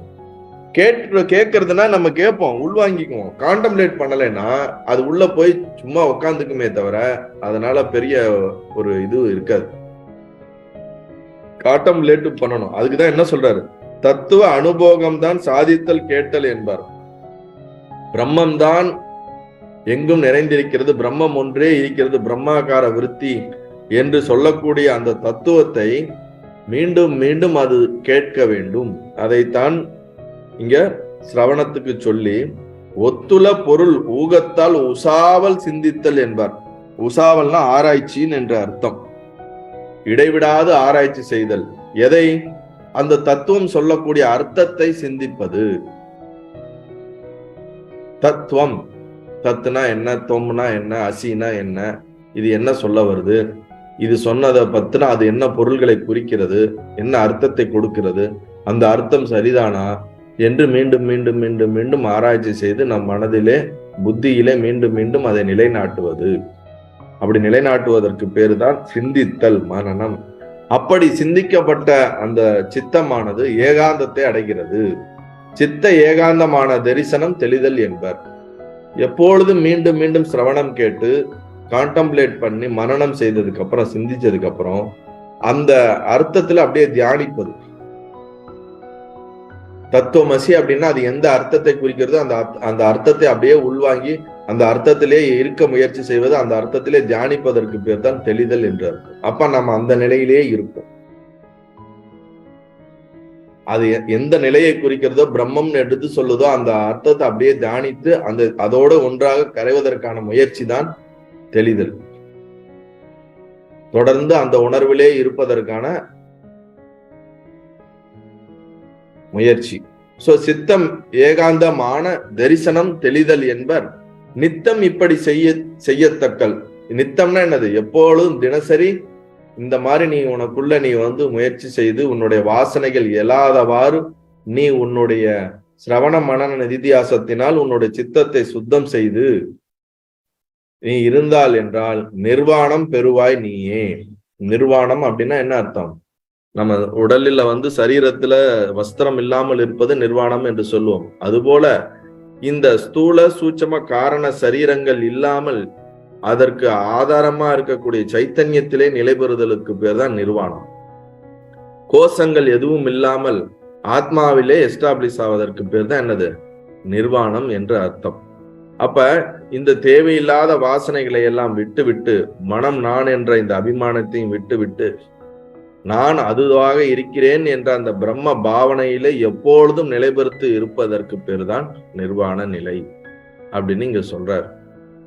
இப்ப ஒரு சீடன் நம்மெல்லாம் சாதன சதுஷ்டயம் முழுமையாக பூர்த்தி அடைந்து இந்த விசாரங்களை கேட்டோம் என்றால், சாதன சதுஷ்டயம்னா என்னது? ப்ரிப்பரேஷன், அதிகாரித்துவம். நம்ம முன்னாடியே தயார்படுத்துவது. சமம், தமம், உபரமக, திதிக்ஷா, ஸ்ரத்தா, சமாதானம். இந்த சமாதானம்னா என்னது? மன அமைதி அடைவது, மன ஒருமைப்பாடு பெற்றதுக்கு அப்புறம் இந்த விசாரம் பண்ணுவது. நம்மளாம் அப்படிதான் பெறுறோமா? மன ஒருமைப்பாடு ஆனதுக்கு அப்புறமா இந்த விசாரம் பண்றோம். மன அமைதி பெற்றதுக்கு அப்புறமா இந்த விசாரம் பண்றோம். திதிக்ஷா முழுமையா கிடைச்சதுக்கு அப்புறமா இந்த விசாரம் பண்றோம். நம்மளாம் சாதன சதுஷ்டயம் முழுமையாக பூர்த்தி அடையாததற்கு முன்பே இந்த விசாரத்தை ஆரம்பித்து இந்த சிரவணத்தை மனனத்தை உள்வாங்கி கொண்டு இருக்கின்றோம். இப்ப யாருக்கு ஞான அனுபவம் கிடைச்சதுக்கு பின்பும் சிரவண மனனம் பண்ண சொல்றாருன்னா, இந்த அதிகாரித்துவம் முழுமையாக இல்லாத பொழுது இந்த விஷயங்களை கேட்டு அவனுக்குள்ள ஒரு தெளிவு ஏற்பட்டுட்டு அதுக்கப்புறம்தான் பழைய அந்த வாசனையினால அவனுக்கு தொந்தரவு வருது. ஒரு முழுமையான அதிகாரியாக இருந்தவன் இந்த சிரவண மனனம் கேட்டானா அவனுக்கு அனுபவம் அடைஞ்சதுக்கு அப்புறம் அவன் மீண்டும் பழைய இதனால தொந்தரவு பட மாட்டான். இங்கதான் வித்தியாசம் இருக்கு. ஒரு முழுமையான தகுதியான அதிகாரி, அவன் மன சமாதானம் கிடைச்சிருச்சு. அவனுக்கு சமாதானம்னா என்னது? அவன் இந்த விசாரத்துக்கு வர்றதுக்கு முன்னாடியே சமாதியை ஒரு அனுபவப்படுத்திடுறான். மன அமைதிக்கு வந்துடுறான், ஒருமைப்பாட்டுக்கு வந்துடுறான், சகிப்புத்தன்மைக்குள்ள வந்துடுறான், திதிக்ஷா ஸ்ரத்தா சமாதானம் எல்லாம் தகுதியான ஒருத்தன் வந்து அதுக்கப்புறம் ஜீவ பிரம்மத்தை பத்தி அவன் தத்துவத்தை உள்வாங்கி விசாரம் பண்ணி அவன் தெளிவு அடைஞ்சான்னு வச்சுக்கோங்களேன், அவன் மீண்டும் வாசனையினால் பந்தப்பட மாட்டான். பெரிய அளவுக்கு ரொம்ப மினிமமான ஒர்க் இருந்தா போதும், அவன் அதுக்கப்புறம் திருப்பி போய் பழைய மாதிரி விழமாட்டான். ஆனா அதிகாரியா முழுமையா இல்லாம ஆன் ப்ரிப்பரேஷன்ல வந்து இப்ப இந்த சீடன் எப்படி வந்திருக்கிறான், நம்ம தாண்டவராய சுவாமிகளே பாத்தீங்கன்னா இந்த அதிகாரித்துவத்துக்கு நிறைய பாடல்கள் கொடுத்திருக்க மாட்டார், 4 பாடல்கள் தான். இவன் எப்படியா விட்டு ஓடி வந்து என்னை காப்பாத்துங்கன்னு வந்து என்ன பண்றான், குரு காலில் விழுவுறான், குருவை எக்ஸ்பிளைன் பண்றாரு, எக்ஸ்பிளைன் பண்ணிக்கிட்டே வராரு, அவன் அதை உள்வாங்கிக்கிட்டே வரான். அந்த உள்வாங்கும் போது அவன் ஸ்ரத்த இருக்கிறதுனால அவர் சொல்றதெல்லாம் கேட்டுக்கிட்டே வரான். அப்படியே பயிற்சி பண்ணிக்கிட்டே வரும்போது காலப்போக்கில் அவனுக்குள்ள இந்த அனுபவம் ஏற்பட்டுகிறது. இவனுக்கு அந்த அதிகாரித்துவம் முழுமையா இல்லாத காரணத்தினாலதான் இங்க குரு என்ன சொல்றாரு, திருப்பி நீ என்ன பண்ணணும், சிரவணம் மரணம் பண்ணி உன்னை இன்னும் ஸ்டேபிள் பண்ணிக்கோ. நீ உனக்கு இந்த அதிகாரித்துவம் முழுமையா ஏற்கனவே இருந்துருந்துச்சுன்னா இந்த அளவுக்கு நம்ம ஒர்க் பண்ண தேவையில்லை, மினிமமான சிரவணத்திலே போயிடும், முடிஞ்சிடும். அதுதான் நம்ம இந்த இடத்துல புரிஞ்சுக்க வேண்டியது இருக்குது. சோ மகா வாக்கிய உபதேசத்தை குருமுகமாக பெறுதல் சிரவணம் ஆகும். சிரவணத்தால் அறிந்த ஜீவ பிரம்ம ஐக்கியத்தை உத்தியினால் ஆராய்தல் மனனமாகும். யுக்தி டெக்னிக் மூலியமா அதை கான்டம்ப்ளேட் பண்றது, சிந்தித்தல் தான் வந்து மனனம். நான் பிரம்மமாய் இருக்கிறேன் என்னும் விருத்தியை நழுவி நான் அதுவாக இருக்கிறேன் அப்படின்னு அந்த நமக்குள்ள உருவாகக்கூடிய அந்த விருத்தியில அதற்கான அர்த்தத்தை புரிந்து அந்த அர்த்தத்தோடு நம் உணர்வை ஒன்றாக்கி தியானம் செய்வதற்கு பேர் நிதித்தியாசனம். சோ நான் பிரம்மமாய் இருக்கிறேன் என்னும் விருத்தி நழுவி மனம் பிரம்மானந்தத்தில் மூழ்கி இருப்பது நிதித்தியாசனமாகும். நாள்தோறும் இவ்வாறு அஞ்ஞானம் முதலிய தடைகளை நீக்குவதற்கு சிரவணம் முதலிய 3ஐயும் அபியாசம் செய்வதனால் தடைகள் இன்றி சுபாவமான பிரம்ம அனுபவம் விளங்கும். ஒரு டேம் இருக்குன்னு வச்சுங்களேன், ஒரு பெரிய டேம் இருக்கு, வாட்டர் ரிசர்வர், அதை ஸ்டோர் பண்ணி வச்சிருக்காங்க. அந்த டேம்ல ஒரு விரிசல் விழுவுது. அந்த விரிசல் விழுகுது, காலப்போக்கில் அந்த விரிசல் பெரிதாகி அது வந்து டேமே உடைவதற்கான வாய்ப்புகள் இருக்கிறதா இல்லையா? அந்த விரிசல் தான் அந்த பெரிய டேமை உடைவதற்கான ஸ்டார்டிங் பாயிண்ட், கரெக்டா இல்லையா? அந்த விரிசல் இல்லாட்டினா அந்த டேம் உடையறதுக்கான வாய்ப்பு இல்லை. அதுபோல நமக்கு ஏற்படுகின்ற இந்த முதல் அனுபவம், முதல் ஆரம்பத்துல ஒரு ஞானம் என்றது இந்த இடத்துல இவரு குரு சொல்றது என்னன்னா, ஃபர்ஸ்ட் கிளிம்ஸோ, ஃபர்ஸ்ட் ஒரு எக்ஸ்பீரியன்ஸோ, ஒரு புரிதலோ, ஸ்ட்ராங்கான ஒரு பிரேக் த்ரூ, அஞ்ஞானத்துல இருக்கிற நமக்கு ஞானத்தை பத்தி ஒரு பிரேக் த்ரூ நமக்கு ஃபர்ஸ்ட் பாயிண்ட் கிடைக்கிறது தான் அந்த கிராக் விழுவுற மாதிரி, டேம்ல கிராக் விழுவுற மாதிரி. இப்ப ஞானம் இங்க இவனுக்கு கிடைச்ச அனுபவத்தை என்ன சொல்றாருன்னா, ஒரு டேம்ல ஒரு கிராக் விழுவுறது மாதிரி நம்ம நினைச்சுக்கணும். அவனுக்கு கிராக் விழுந்துருச்சு, ஸ்ட்ராங்கா இருந்த டேம்ல கிராக் ஏற்பட்டுருச்சு. இப்ப இந்த கிராக் என்ன ஆகணும், பெருசாகி ஒரு காலத்துல டேம் உடைஞ்சு தண்ணி எல்லாம் ரிலீஸ் ஆயிரும். இந்த தண்ணி எல்லாம் போறதுக்கு ஆரம்பம் எதுனா கிராக்ல இருந்து அந்த டேம் உடையறதுக்கான ஒரு குறிப்பிட்ட டைம் எடுக்கும். அப்ப என்ன ஆகும்னா, அந்த கிராக் பெருசாகிட்டே போய் என்ன ஆகும், விரிசல் பெருசாகி ஒரு நேரத்துல செவுறு இடிஞ்சு தண்ணி போகணும். இதுதானே ஃப்ளோ. இப்படிதானே நடக்கும் ஒரு டேம் உடையறதுன்னா. அப்ப இங்க ஞானம் ஏற்பட்ட அந்த சீடனானவன் கிராக் விழுந்த மாதிரி அவன் அதுக்கப்புறம் சிரவண மரண நிதித்தியாசனத்தை கொஞ்சம் டீப்பா செய்ய என்ன ஆகணும், ஒரு காலகட்டத்துல கம்ப்ளீட்டா டேம் உடைஞ்சு எல்லா வாசனைகளற்ற ஒரு நிலைக்கு போய் அது முடிஞ்சிருச்சுன்னா அவ்வளவுதான். இந்த டைமிங் இருக்குல்ல, கிராக் ஆனதுக்கும் கம்ப்ளீட்டா டெஸ்ட்ராய் ஆகிறதுக்கும் இந்த டைமிங் தான் ஒவ்வொருத்தனுடைய அவனுடைய வாசனைகளுக்கு ஏற்ற டைம் அவன் சிரவண மரண நிதித்தியாசனம் செய்ய வேண்டியது.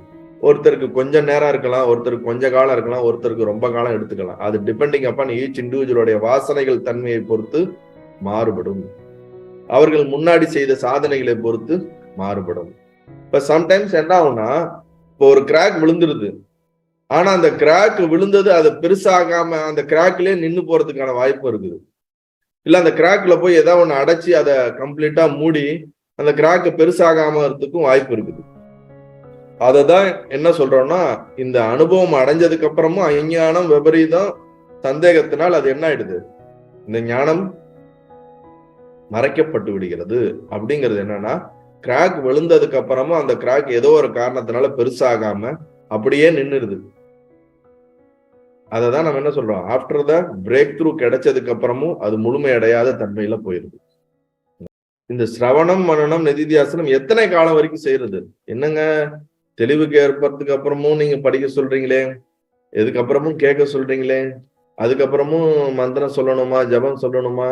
இல்ல அப்படின்னா இந்த சித்தம் ஏகாகிரகம் அடையிற வரைக்கும் நம்ம அந்த முயற்சி செய்யணும். அது எதுங்கிறத அடுத்தது சொல்றாரு அடுத்த பாடல்ல. எத்தனை நாள்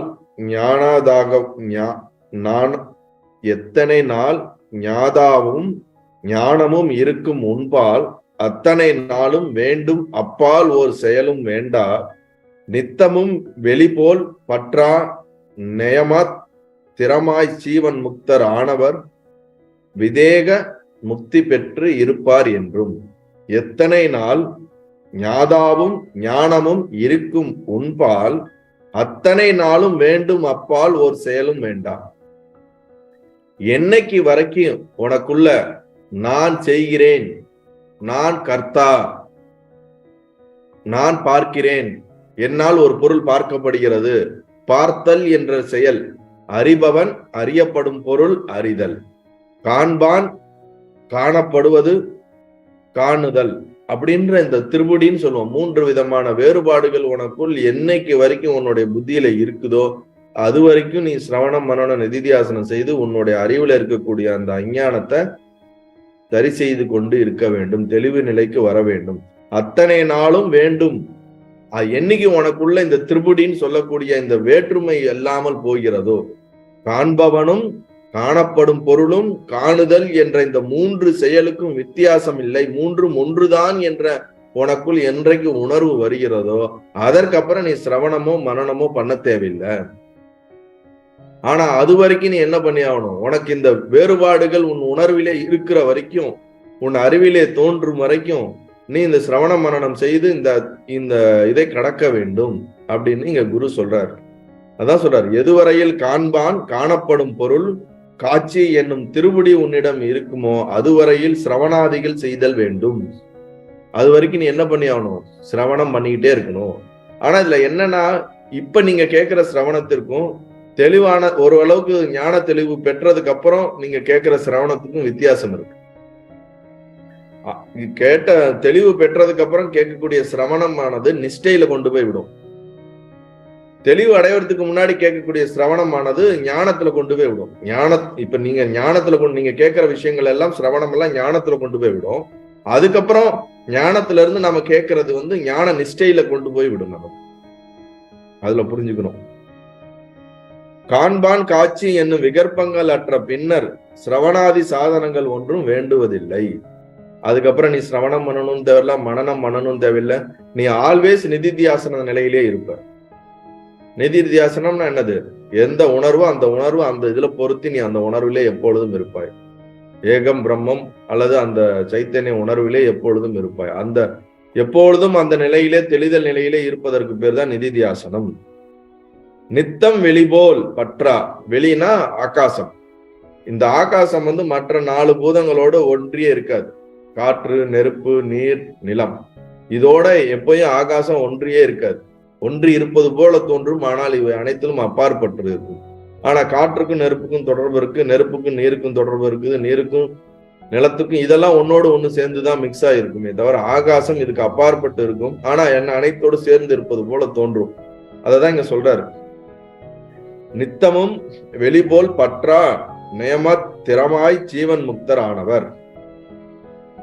இந்த ஜீவன் முக்தர்கள் அப்படின்னா யாருன்னா, இந்த விவகாரங்களோடு சேர்ந்து இருந்தாலும், இந்த சரீரங்களோடு சேர்ந்து இருந்தாலும், இந்த திருப்படிகள் சேர்ந்து இருந்தாலும் அதுல சேராமல் தன்னை சாட்சி உணர்வாக எப்பொழுதும் அந்த உணர்விலே தன்னை உணர்ந்து இருப்பவர்கள் யாரோ அவர்கள்தான் ஜீவன் முக்தர்கள் ஆவர். அவர்கள் சரீரத்தை விடும் பொழுது விதேக முக்தர்களாக ஆகின்றனர் அப்படின்னு நீங்க சொல்றார். ஆனவர் விதேக முக்தி பெற்று இருப்பார் என்றும், உடம்பிலே இருக்கும் பொழுது ஞான தெளிவு பெற்று அந்த ஞான தெளிவு அப்ரோக்ஷ திட ஞானமாக மாறும் பொழுது அவர்கள் ஜீவன் முக்தராக ஆகிறார்கள். அவர்கள் உடலை விடும் பொழுது விதேக முக்தர்களாக ஆகிவிடுகிறார்கள். விதேக முக்தினா என்னது? விவேக முக்தினா மீண்டும் சரீரம் எடுக்காத தன்மை. எது சத்தியமோ அந்த சத்தியத்தோடு ஒன்றாக கலத்தல். அவர்கள் மீண்டும் பிறக்க மாட்டார்கள். அவர்களுக்கு பிறவியற்ற நிலையை அடைந்து விடுவதுதான் விதேக முக்தி. நான் பிறவியற்ற, இனிமேட்டு பிறக்க மாட்டேன், பிறவி எனக்கு கிடையாது, என்னுடைய வாசனைகள் அனைத்தும் அற்று போய்விட்டது, நான் சத்தியத்தோடு ஒன்றிணைந்து விட்டேன் என்று சரீரத்தில் இருக்கும் போதே அந்த உணர்விலே வாழ்பவர்கள் தான் ஜீவன் முக்தர்கள். புரியுதுங்களா வித்தியாசம்? அப்ப ஜீவன் முக்தர்களுக்கு நல்லாவே தெரியும், நமக்கு இதுக்கு மேல பிறப்பு கிடையாது, நம்ம மோட்சத்தை நோக்கி தான் போக போறோம். எனக்கு அது எதை வச்சு சொல்லுவாங்கன்னா, அவர்களுடைய வாசனைகள் அற்று போன நிலையை அவர்களே பார்ப்பதினால். உள்ளுக்குள்ள சாட்சின்ற ஒரு உணர்வு இருக்கு, சரீரம் பாவனன்னு ஒரு நான் இருக்குல்ல, 2 நான் இருக்குல்ல. எப்ப இந்த சாட்சின்ற நான் 99% எஸ்டாப்ளிஷ் ஆகி இந்த சரீரத்துக்கு ஒரு கன்சிடரேஷன் இல்லாத அளவுக்கு ஒரு மினிமமா இருந்துச்சுன்னா, then no possible to come back to body. புரியுதா இல்லைங்களா? இந்த டிஃபரன்சியேஷன், இந்த உணர்வை வச்சுதான் அவர்கள் தீர்க்கமா என்ன சொல்லிடுறாங்க, பிறப்பு கிடையாதுன்றாங்க.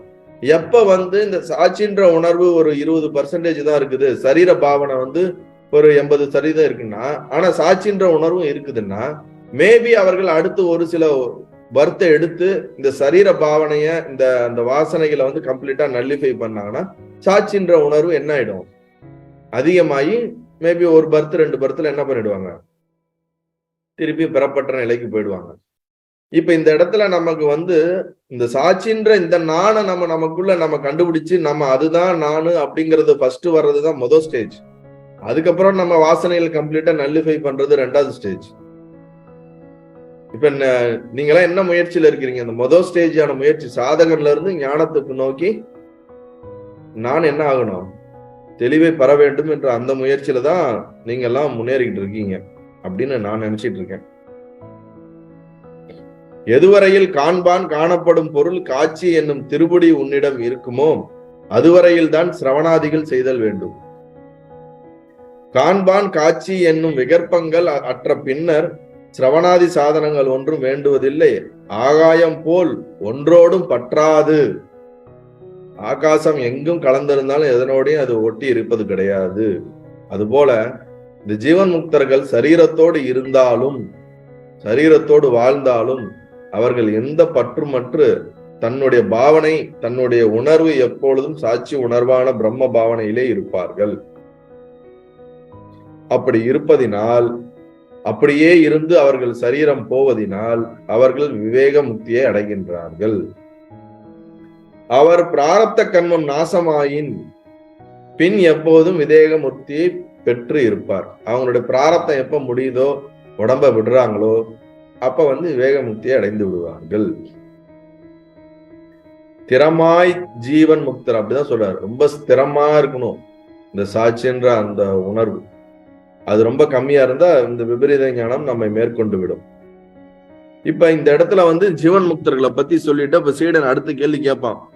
இப்ப ஜீவன் முக்தர்கள்லயே நிறைய வேறுபாடுகள் இருக்கிறதா? எத்தனை வேறுபாடுகள் இருக்கிறது?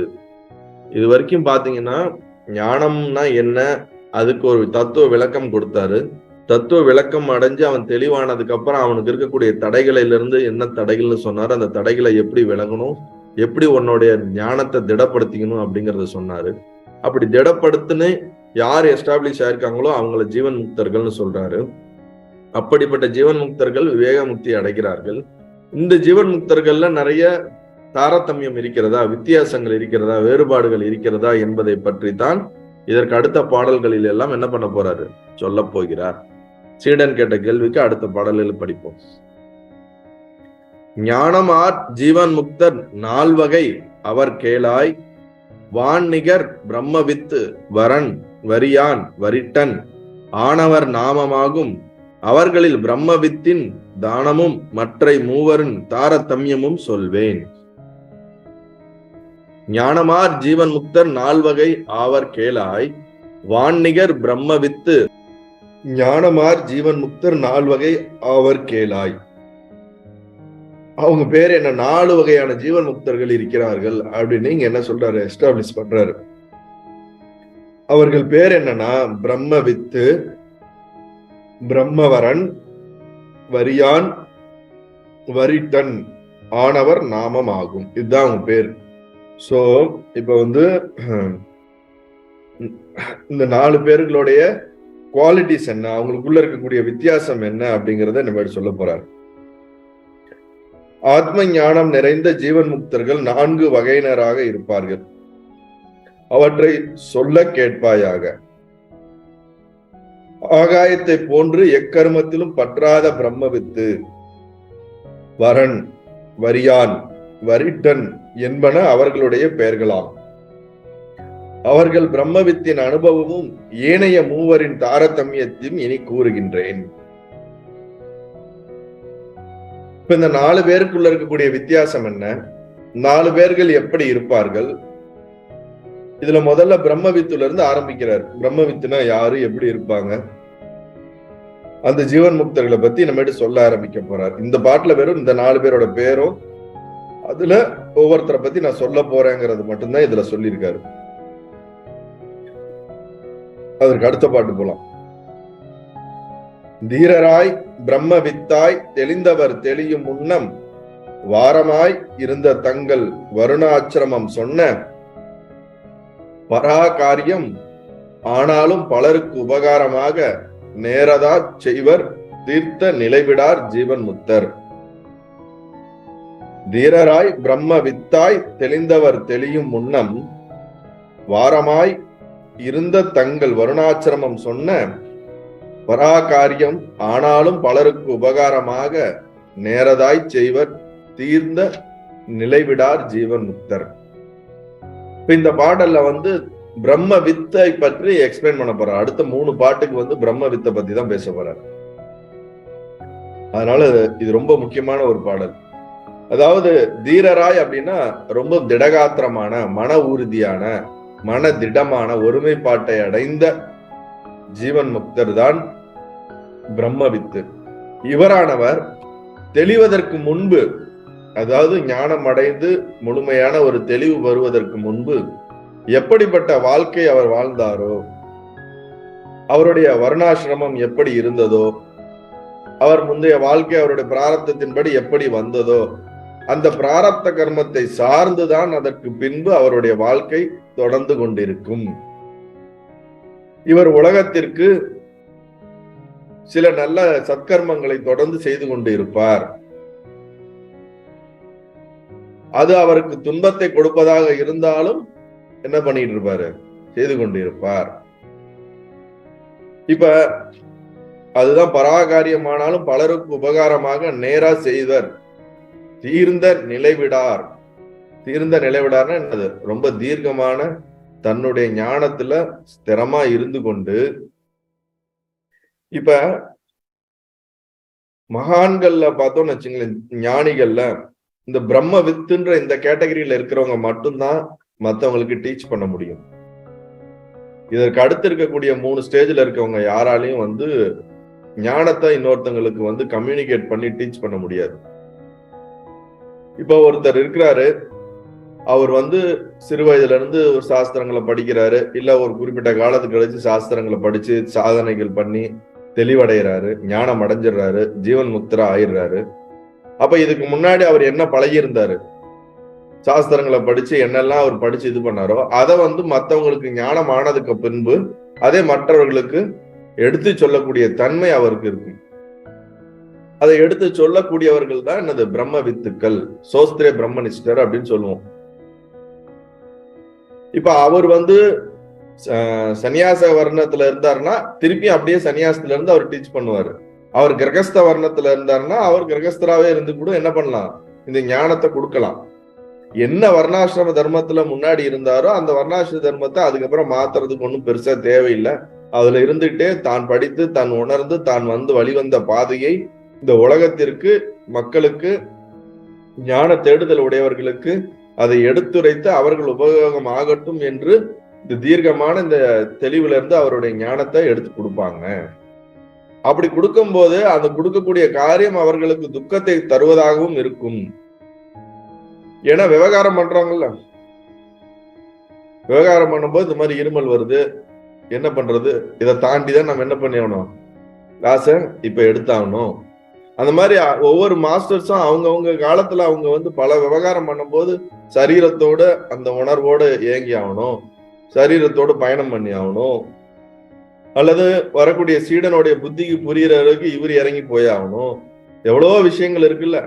எப்படியாவது அவனுக்கு புரிய வைக்க முடியாதா அப்படின்னு இவங்க குட்டிக்காரனை அடிச்சு இவங்க பண்ணக்கூடிய பல விஷயங்கள் இருக்குது இல்ல. ரெண்டாவது உட்காந்து இதெல்லாம் எடுத்து அவங்களுக்கு கரெக்டா இவ்வளவு இதை நம்ம இன்னைக்கு உட்காந்து படிச்சு எக்ஸ்பிளைன் பண்ணிக்கிட்டு இருக்கோம். ஆனா இதை எழுதுறதுக்கு அவங்க எவ்வளவு கஷ்டப்பட்டு இருப்பாங்க. எவ்வளவோ சாஸ்திரங்கள் எழுதி வச்சிருக்காங்களா நம்மளுடைய ஞான குருமார்கள். இப்ப அவங்க எல்லாம் இந்த பிரம்ம வித்துங்கிற ஸ்டேஜ்ல இருந்துதான் தனக்குள் உணர்ந்ததை என்ன பண்ணிருக்காங்க, ஒரு பாடல் மூலியமாகவோ இல்ல சூத்திரங்கள் மூலியமாக ஸ்லோகங்கள் மூலியமாகவோ நமக்கு என்ன பண்ணிருக்காங்க, கொடுத்திருக்கிறார்கள்.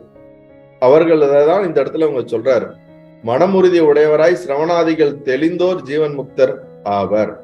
அங்கனம் தெளிவடைந்தவருக்கு தத்தமது வருணாசிரம தர்மத்திற்குரிய சத்கர்மங்களை சிரமமாக இருந்த போதிலும் அவர்கள் செய்ய வேண்டியதுன்னு ஒண்ணு கிடையாது, செய்ய வேண்டிய நெசசிட்டியும் கிடையாது தெளிவடைந்ததுக்கு பின்பு.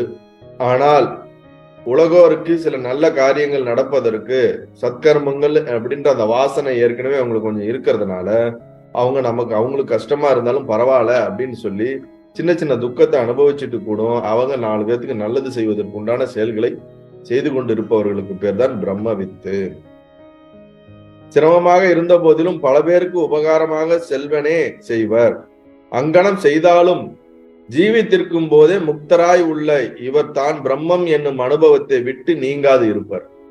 அவர்கள் என்ன காரியங்கள் செய்தாலும் அந்த காரியங்களில ஈடுபட்டு நம்ம பார்ப்பதற்கு அவங்க ரொம்ப ஈடுபட்டு இருக்க மாதிரி தெரிஞ்சாலும் அவர்கள் தான் பிரம்மம் தான் என்ற அந்த நிலையிலே அந்த உணர்வில் இருந்து சிறிதும் தவறாமல் அந்த உணர்விலே இருந்து செய்ய வேண்டிய விவகார காரியங்களை செய்வார்கள். உதாரணத்துக்கு இப்ப நம்ம சங்கராச்சாரியர் எடுத்துக்கோமே, ஆதிசங்கரர், அவரு தான் பல உபநிஷத்துக்கு பல சாஸ்திரங்கள்லாம் என்ன பண்ணியிருக்காரு, எழுதி அவரு அதுக்கு பாஷ்யம் கொடுத்துட்டு போயிருக்காரு. அப்ப அவர் பிரம்ம வித்துங்கிற ஸ்டேஜ்ல இருந்திருந்தாதான் அவர் மாத்திருக்க முடியும். இதுக்கு அடுத்து வர 3 ஸ்டேஜ் டோட்டலி வேற. பிரம்ம வித்தா இருந்து வரன் வரியன் வரிஷ்டனா மாறலாம், 4லயும் இருக்கலாம். டீச் பண்ணிட்டு இருந்துட்டு ஒரு குறிப்பிட்ட காலம் கழிச்சு கம்ப்ளீட்டா சமாதி நிஷ்டை அப்படிங்கிற ஸ்டேஜ்லயும் போயிடுவாங்க. ஒரு ஆரம்ப காலகட்டத்துல அவங்க என்ன பண்ணிருக்கலாம், டீச் பண்ணிட்டு கூட இருந்திருக்கலாம். நிறைய மாஸ்டர் இருந்திருக்காங்க. இப்ப சதாசிவ பிரம்மேந்திரர் எடுத்தீங்கன்னு வச்சுங்களேன், அவர் நிறைய அந்த அந்த அவர் இருக்கும்போது காலத்துல மிகப்பெரிய ஒரு ஞானி. அவர் பல நாள் தான் உடம்பு மறந்து சமாதியில இருந்திருக்காரு. உடம்புக்கு என்ன நடந்தாலும் அவருக்கு தெரியாம இருந்திருக்காரு. அதே அவர் பல சாஸ்திரங்களுக்கும் அவர் என்ன பண்ணிருக்காரு, விளக்கம் கொடுத்து எழுதிட்டு போயிருக்காரு. சோ இந்த அவர் 4 ஸ்டேஜ்லயுமே மாறி மாறி இருந்திருக்கிறாங்க.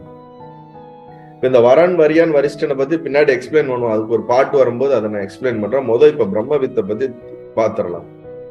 காமமாதிகள் வந்தாலும் கணத்தில் போம் மனதில் பற்றார். தாமரை இலை தண்ணீர் போல் ஜகத்தோடும் கூடி வாழ்வார். பாமரர் எனக் காண்பிப்பார். பண்டித திறமை காட்டார். ஊமரும் ஆவார். உள்ளத்து உவகையாம் ஜீவன் முக்தர். ரொம்ப அருமையான ஒரு பாடல் இது.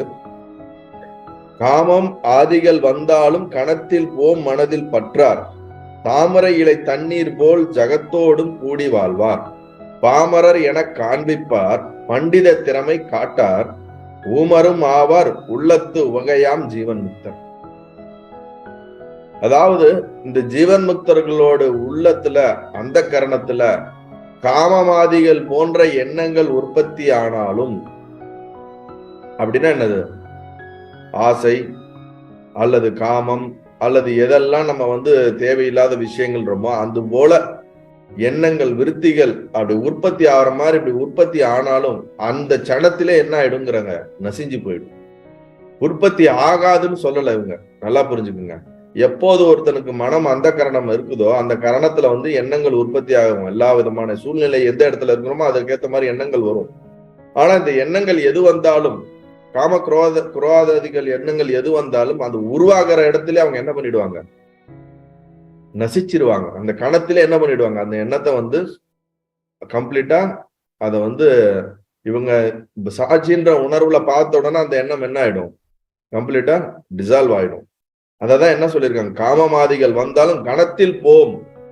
ஒரு சனத்துக்கு மேல அது நிக்காது, ஒரு செகண்டுக்கு மேல உள்ளுக்குள்ள அது என்ன ஆகாது, அது ஸ்திரம்பராது. ஆனா நமக்கு அப்படியா இருக்குது, ஒரு ஆசை வந்தாலோ ஒரு வெறுப்பு வந்தாலோ ஒரு குரோதம் வந்தாலோ ஒரு காமம் வந்தாலோ நம்மளுடைய எண்ண விருத்திகள் தொடர்ந்து அதன் பின்னாடியே சென்று அதை அனுபவிப்பதற்கு உண்டான சிந்தனைகளுக்குள்ளே போய் விடுகிறது.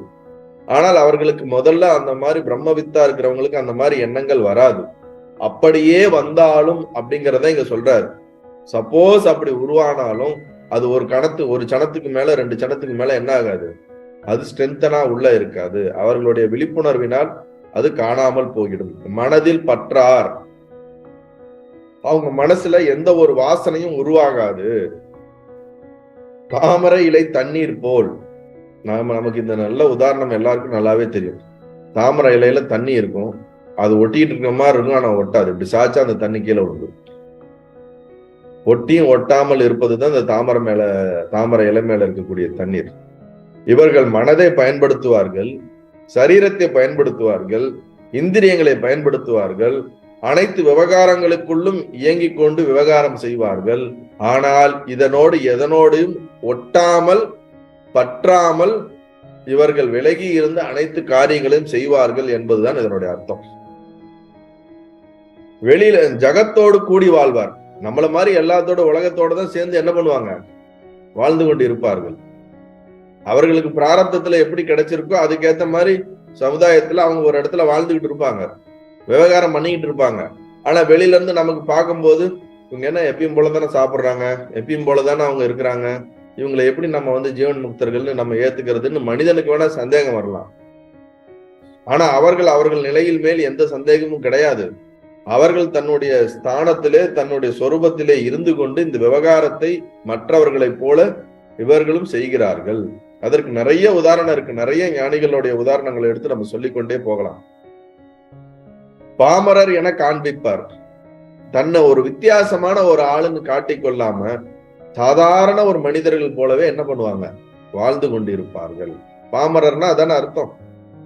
எந்த ஒரு தற்பெருமையோ ஒரு பிம்பமோ தன்னை வேற ஒரு விதமாக காட்டிக்கொள்ளாமல் தன்னை சாதாரண மனிதர்கள் போல தானும் ஒரு மனிதன் போல செய்ய வேண்டிய அனைத்து காரியங்களும் செய்து கொண்டு இருப்பார்கள். பண்டிதர் திறமை காட்டார்.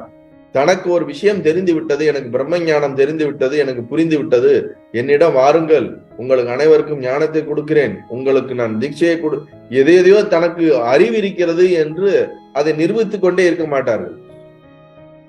மற்றவர்களை கூப்பிட்டு நான் சிறந்த அறிவாளி, புத்திசாலி, எனக்கு அனைத்தும் தெரிந்தது, எனக்குத்தான் தெரிந்திருக்கிறது, உங்களுக்கு தெரியவில்லை அப்படின்னு இந்த ஒரு ஆணவ போக்கிலோ அகங்கார போக்கிலோ அவர்கள் எப்பொழுதும் என்ன பண்ண மாட்டாங்க, இருக்க மாட்டாங்க. ரொம்ப எளிமையா சாதாரணமான பாமரர்கள் போல வாழ்ந்து செல்வார்கள். பண்டித பெருமை காட்ட மாட்டார்கள். தனக்கு இது தெரியும் அது தெரியும், அவர்களுடைய திறமையை வெளிக்காட்டி தன்னை நிரூபிக்க வேண்டிய எந்த ஒரு தேவையும் மற்ற நிலையில் இருப்பார்கள் என்பதுதான் புரிந்து கொள்ள வேண்டும். யாருக்கு போய் நிரூபிக்க முடியும்? தனக்கு அந்நியமா எதுவுமே இல்லைன்னு தெரிஞ்சவர் யாருக்கு போய் நிரூபிக்க முடியும்? எதற்காக நிரூபிக்க வேண்டும்? நிரூபிக்க வேண்டிய தேவையற்ற நிலையில் இருப்பார்கள். பல நேரங்கள்ல ஒதுங்கி போயிடுவாங்க. இதெல்லாம் போயிட்டு என்னத்தை போய் சொல்லி புரிய வைக்க முடியுமா? இதெல்லாம் புரிய வைக்க முடியாது. வெறும் ஏதோ பேசிக்கிட்டு இருக்காங்க, ஏதோ வாதம் பண்ணிக்கிட்டு இருக்காங்க ஞானத்தின் மேல. பாப்பாங்க 2 பேரும் எந்தெந்த ஸ்பேஸ்ல இருந்து பேசுறாங்க, இவன் புரிஞ்சு பேசுறானா புரியாம பேசுறானா, இல்ல தான் சொல்றதை நிரூபிக்கிறதுக்கு பேசுறானா, இதுல போய் நம்ம சொல்லலாமா சொல்லக்கூடாதா, இதை சொல்றதை விட அமைதியா இருக்கிறது தான் நல்லதுன்னா கம்முன்னு அமைதியா இருந்துருவாங்க. தனக்கு தெரிஞ்சாலுமே, தனக்கு முன்னாடி இருக்கிறவன் தெரியாம அவன் ரொம்ப பெருசா பேசினாலுமே அப்படிங்களான்னு கேட்டுக்கிட்டு தெரியாத மாதிரி இருந்துட்டு வந்துருவாங்களே தவிர தனக்கு தெரிந்ததாக காட்டிக்கொள்ளவே மாட்டார்கள். இதுதான் அவங்களுக்குள்ள இருக்கக்கூடிய பெரிய குவாலிட்டி. அதான் அடுத்த வார்த்தையில சொல்ற, ஊமரும் ஆவார். மௌனமா இருந்துருவாங்க. பல நேரங்கள்ல மௌனமா இருந்துருவாங்க. தனக்கு முன்னாடி இருக்கக்கூடியவர்கள் ஞானத்தை பத்தியோ இல்ல வேற எதை பத்தியோ இல்ல அனைத்தும் தெரிந்தது போல பேசினாலும், இவர்களுக்கு உண்மை சத்தியம் புரிந்து வாழ்ந்தாலும் இவர்கள் அதை வெளிக்காட்டாமல் அல்லது பல நேரத்தில் அமைதியாக இருந்து விடுவார்கள். ஏன் தெரியுமா? நம்ம ஒரு விஷயத்தை இப்ப சொன்னா அவங்க உள்வாங்கி அதை மாத்தி கொள்ளுவார்கள், புரிந்து கொள்வார்கள் என்ற அந்த வாய்ப்பு இருந்தா மட்டும்தான் இவர்கள் சொல்லுவார்களே தவிர இல்லாட்டி சொல்லவே மாட்டாங்க. சும்மா எனக்கு தெரிஞ்சிருச்சு, பிரம்ம ஞானம் தெரிஞ்சிருச்சு, வாங்க வாங்க வாங்க வாங்க, இல்ல எனக்கு தெரிஞ்சதுதான் சரின்னு சொல்லிட்டு இருக்க மாட்டாங்க. நீங்க நல்லா கவனிச்சு பாத்தீங்கன்னா பகவத்கீதையில கிருஷ்ணர் அர்ஜுனனுக்கு போர்க்களத்துலதான் கீதையை உபதேசம் பண்றாரு.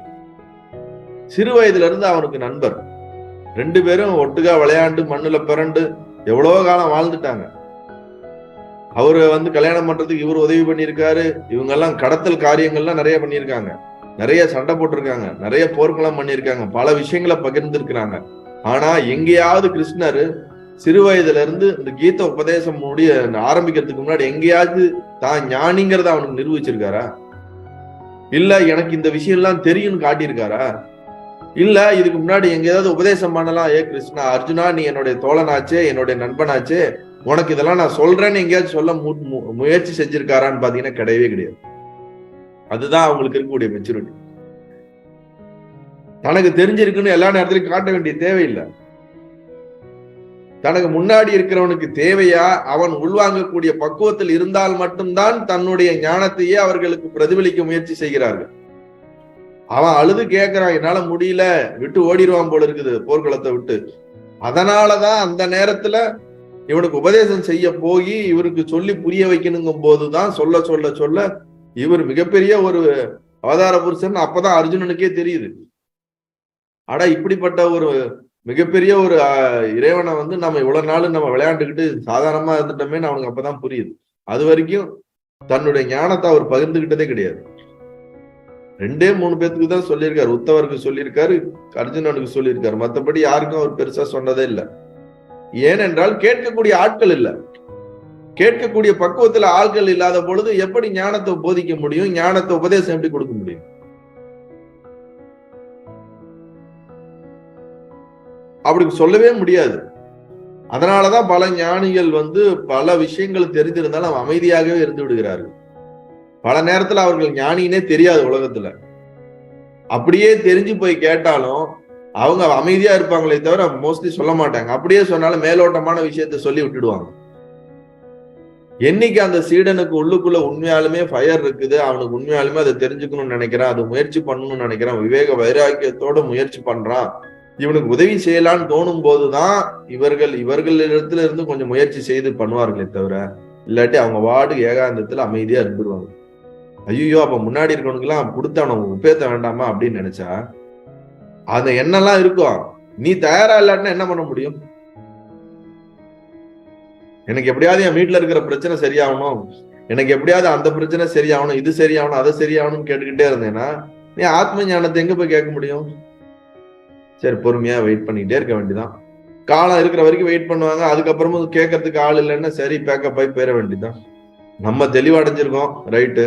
கேட்க ஆள் இல்லை. கடைவிரித்தேன் கொள்வார் இல்லைன்னு வள்ளலார் பாடிட்டு போயிருக்காருல்ல. கடைவிரித்தேன் கொள்வார் இல்லைன்னு அது நான் எல்லாத்துக்கும் கொடுக்கணும்னு தான் நினைக்கிறேன், யாரும் வாங்க ஆள் இல்லையே.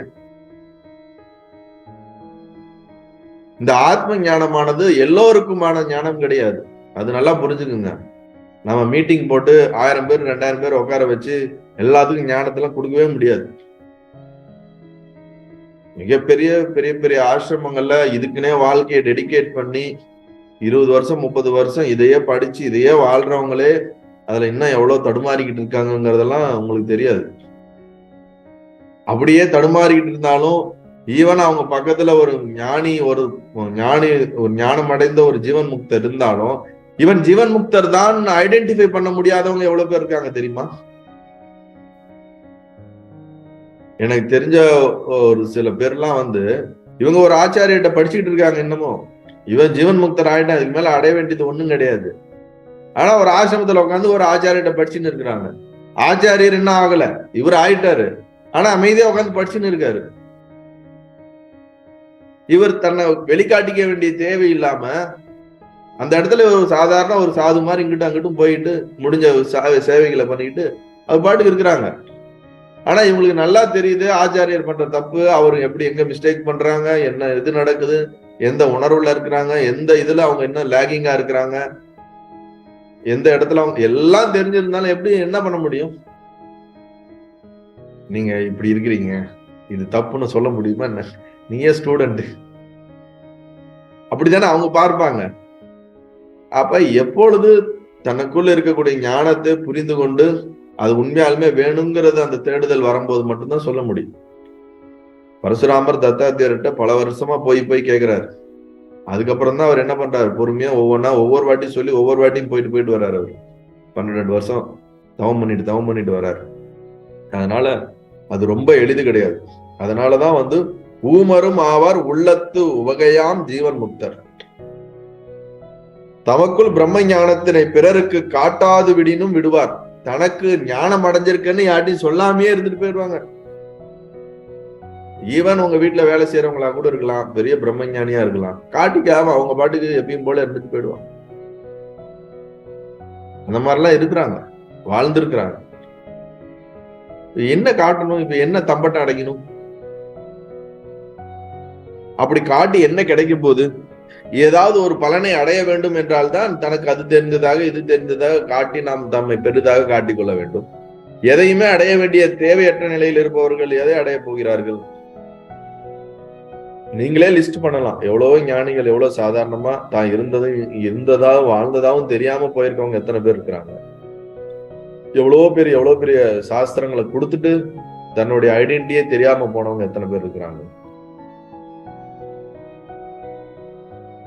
அதனால இது ரொம்ப முக்கியமான ஒரு பாடல். பிரம்மவித்து ஆனவர் மனதில் காமக்ரோதாதிகள் யாதொரு காரணத்தில் வந்தாலும் அவை ஒரு கணப்பொழுதிலே நீங்கிவிடும்.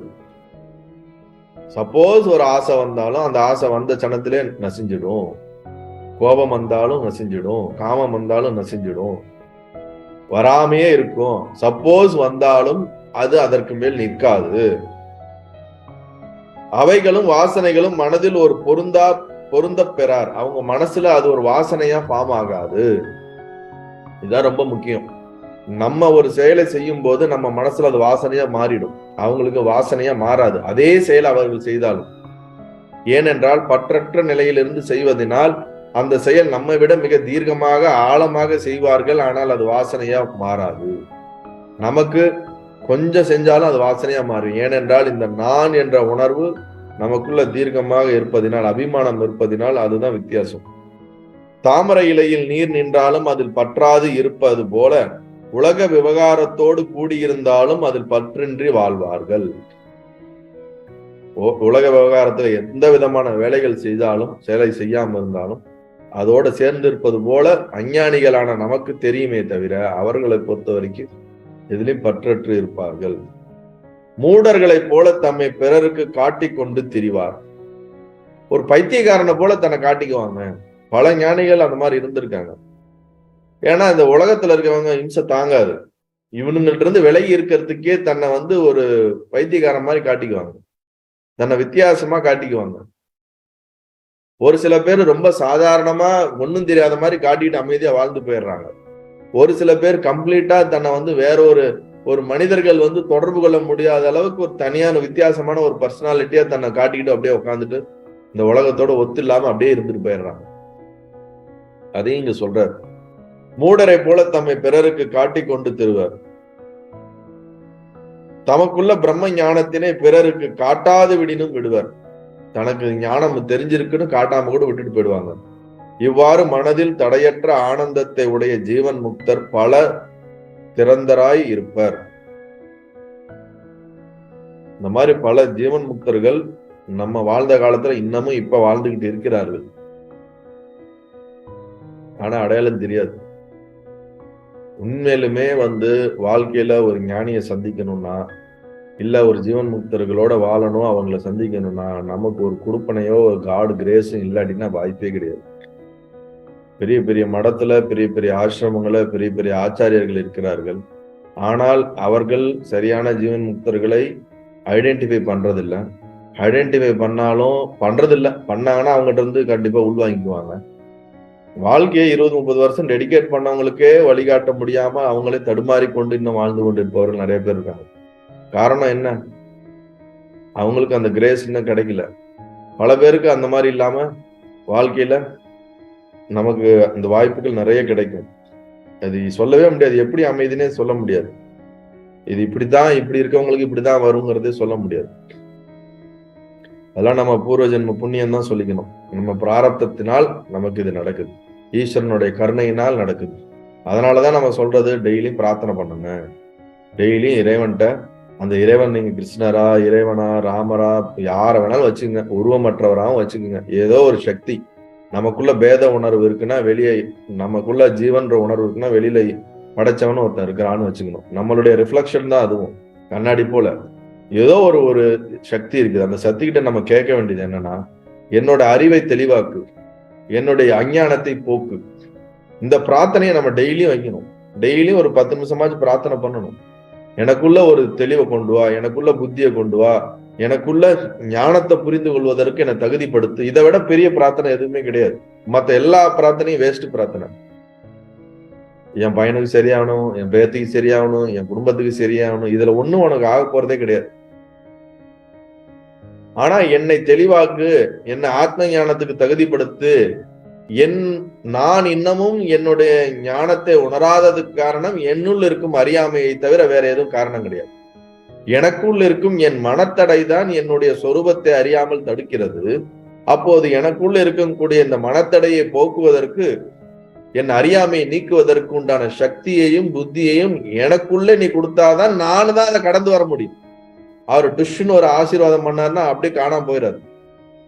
நமக்கு அவர் சக்தியை கொடுப்பாரு. அந்த சக்தியை வச்சு புத்தியை வச்சு நம்ம தான் ஓவர் கம் பண்ணி வரணும்.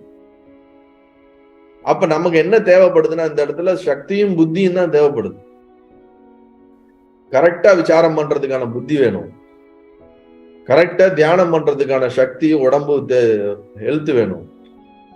மன தெளிவும் புத்தி தெளிவும் இருந்தாதான் நம்ம இந்த சத்தியத்தை உள்வாங்கி கரெக்டா நம்ம சிந்திக்கவே முடியும், மனனம் பண்ணவே முடியும். சிரவணத்தை கரெக்டா பண்ணணும். நம் மனசுல ஏகப்பட்ட குப்பைகளும் அறியாமையும் இருந்துச்சுன்னா நம்மளால சரியான முறையில விசாரம் பண்ண முடியாது. சரியான முறையில விசாரம் பண்ண முடியலன்னா ஈவன் ஒரு ஜீவன் முக்தர் பக்கத்துல இருந்தாலும் அவரால் பெற வேண்டிய முழுமையான பலனை பெற முடியாமல் போய்விடும். திருப்பி நமக்கு அடுத்ததுல கிடைக்குமா கிடைக்காதான்னு நம்மளால இப்ப சொல்ல முடியாது. இப்ப கிடைச்சாலே நம்மளால என்ன பண்ணிக்க முடியாது, சரிவர பயன்படுத்தி கொள்ள முடியாது. அப்ப நம்ம புத்தி அஞ்ஞானத்துல இருந்து விடுபடணுங்கிற அந்த பிரார்த்தனை டெய்லியும் இருக்கணும் நமக்கு. இந்த உடம்புல எனக்கு அறிவு இருக்கிற வரைக்கும், எனக்கு புத்தி இருக்கிறதுக்குள்ளேயே நான் எப்படியாவது என்ன ஆயிடணும், கரை சேர்ந்துடணும். அதுதான் நம்மளுடைய பிரார்த்தனையா இருக்கணும். அந்த கரை சேர்றதுக்கு எனக்கு தெளிவை கொடுப்பான்னு அவர்கிட்ட தான் பிரார்த்தனை பண்ணணும். அடுத்த பாடல் போலாம். வேத கர்மத்தால் வந்த பிராரத்தம் நானாவாகும், ஆதலால் விவகாரங்கள் அவரவருக்கு அவ ஆகும். மா தவம் செய்யினும் செய்வார் வாணிபம் மா தவம் செய்யினும் செய்வார் வாணிபம் செய்யினும் செய்வார், பூதலம் புறப்பார் அயம் புகுந்து உண்பார் ஜீவன் முக்தர். வேத கர்மத்தால் வந்த பிராரத்தம் நானாவாகும், ஆதலால் விவகாரங்கள் அவரவருக்கு அவா ஆகும்.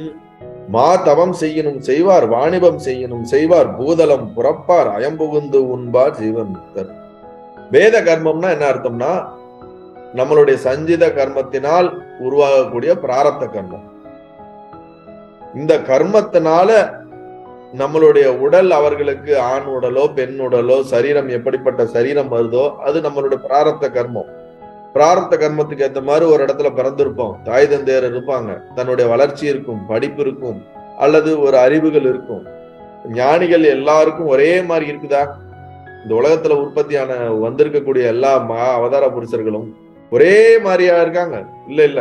அவர்களுடைய பிறந்த இடமும் வளர்ந்த இடமும் அவர்கள் வாழ்க்கை முறையும் வெவ்வேறா இருக்குல்ல. ஒரே ஆத்ம ஞானத்தை போதிச்சாலும் அவர்களுடைய வாழ்க்கை முறையை பாத்தீங்கன்னா கம்ப்ளீட்டா வேற வேறையா இருக்கும்.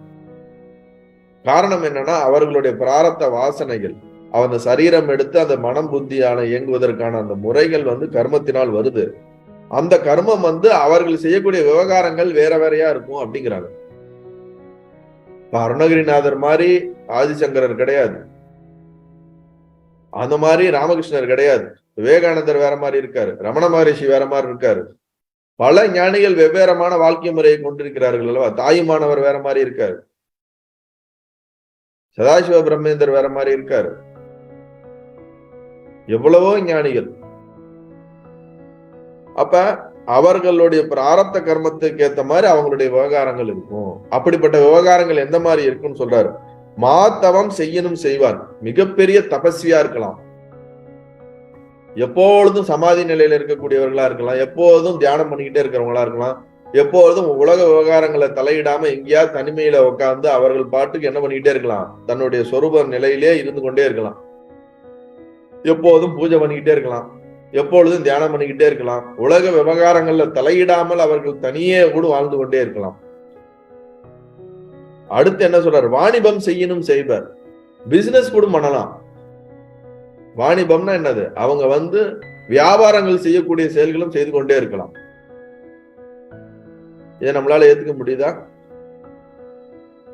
ஜீவன் முக்தர்களுடைய விவகாரத்தை வைத்து அவர்களுடைய ஞானத்தை எடை போடவே முடியாது. இப்ப திருவண்ணாமலையில வாழ்ந்த விசிறி சுவாமிகள் அவருடைய வாழ்க்கையை பார்த்தா அவர் வந்து எப்பொழுதும் பீடி குடிச்சுட்டே இருப்பார். ராமகிருஷ்ணர் எப்பொழுதும் என்னது ஊக்கா குடிச்சுட்டே இருப்பார். விவேகானந்தரும் அந்த பழக்கம் இருக்கு. அதனால அவர்கள் ஞானம் இல்லைன்னு சொல்ல முடியாது. அருணகிரிநாதருடைய முன்னாடி வாழ்க்கை டோட்டலி வேறையா இருக்கும். ஆனா தெளிவானதுக்கு அப்புறம் அவரு வாழ்ந்த வாழ்க்கை வேற. பட்டினத்தாருடைய வாழ்க்கையை எடுத்துக்கணும். மிகப்பெரிய ஒரு பணக்காரர். அதற்கு முன்னாடி எப்படி இருந்தார், அதற்கு பின்னாடி எப்படி இருந்தார். ஈவன் புத்தர் எடுத்துக்கோங்களேன், அதற்கு முன்னாடி மிகப்பெரிய ராஜா. மகாவீரர் அதுக்கு முன்னாடி மிகப்பெரிய ராஜா. அதற்கு பின்னாடி எப்படி வாழ்ந்தார்கள். அப்ப அவர்களுடைய வாழ்க்கையானது ஞானத்திற்கு பின்பு அவர்கள் எவ்வாறு தன்னுடைய வாசனைக்கு ஏற்றார்பால் அமைத்துக் கொள்கிறார்கள், அந்த மாதிரி அமைத்துக் கொள்கிறார்கள். அயம் தட்டுன்னு ஒரு புத்தகம் இருக்கு. அதை எழுதினவர் வந்து நிசர்தத்த மகாராஜன். அவர் வந்து கடைசி காலம் வரைக்கும் ஒரு 10 வருஷம் அவர் சமாதி ஆகிறதுக்கு முன்னாடி வரைக்கும் அவர் வந்து கடை வச்சு நடத்திட்டு இருந்தார். ஒரு டெக்ஸ்டைல் கடை, ஒரு பிசினஸ் பண்ணிட்டு இருந்தார். மிகப்பெரிய ஞானி, மும்பைல வாழ்ந்தவர். மிகப்பெரிய ஒரு ஞானி அவர். ஆனா அவர் வந்து ஒரு சின்ன பிசினஸ் வாணிபம் செய்து கொண்டிருந்தார். ஜனகர் மிகப்பெரிய மகாராஜா. ஸ்ரீராமர் மிகப்பெரிய மகாராஜா. ராமச்சந்திரமூர்த்தி, ராம பகவான். கிருஷ்ணர் ராஜாவா தானே இருந்திருக்காரு. ராஜாவா தானே கடைசியா போனாரு. அதனால ஜீவன் முக்தர்கள் வந்து என்ன காரியங்கள் செய்வார்கள் என்று நம்மால் கணிக்க முடியாது.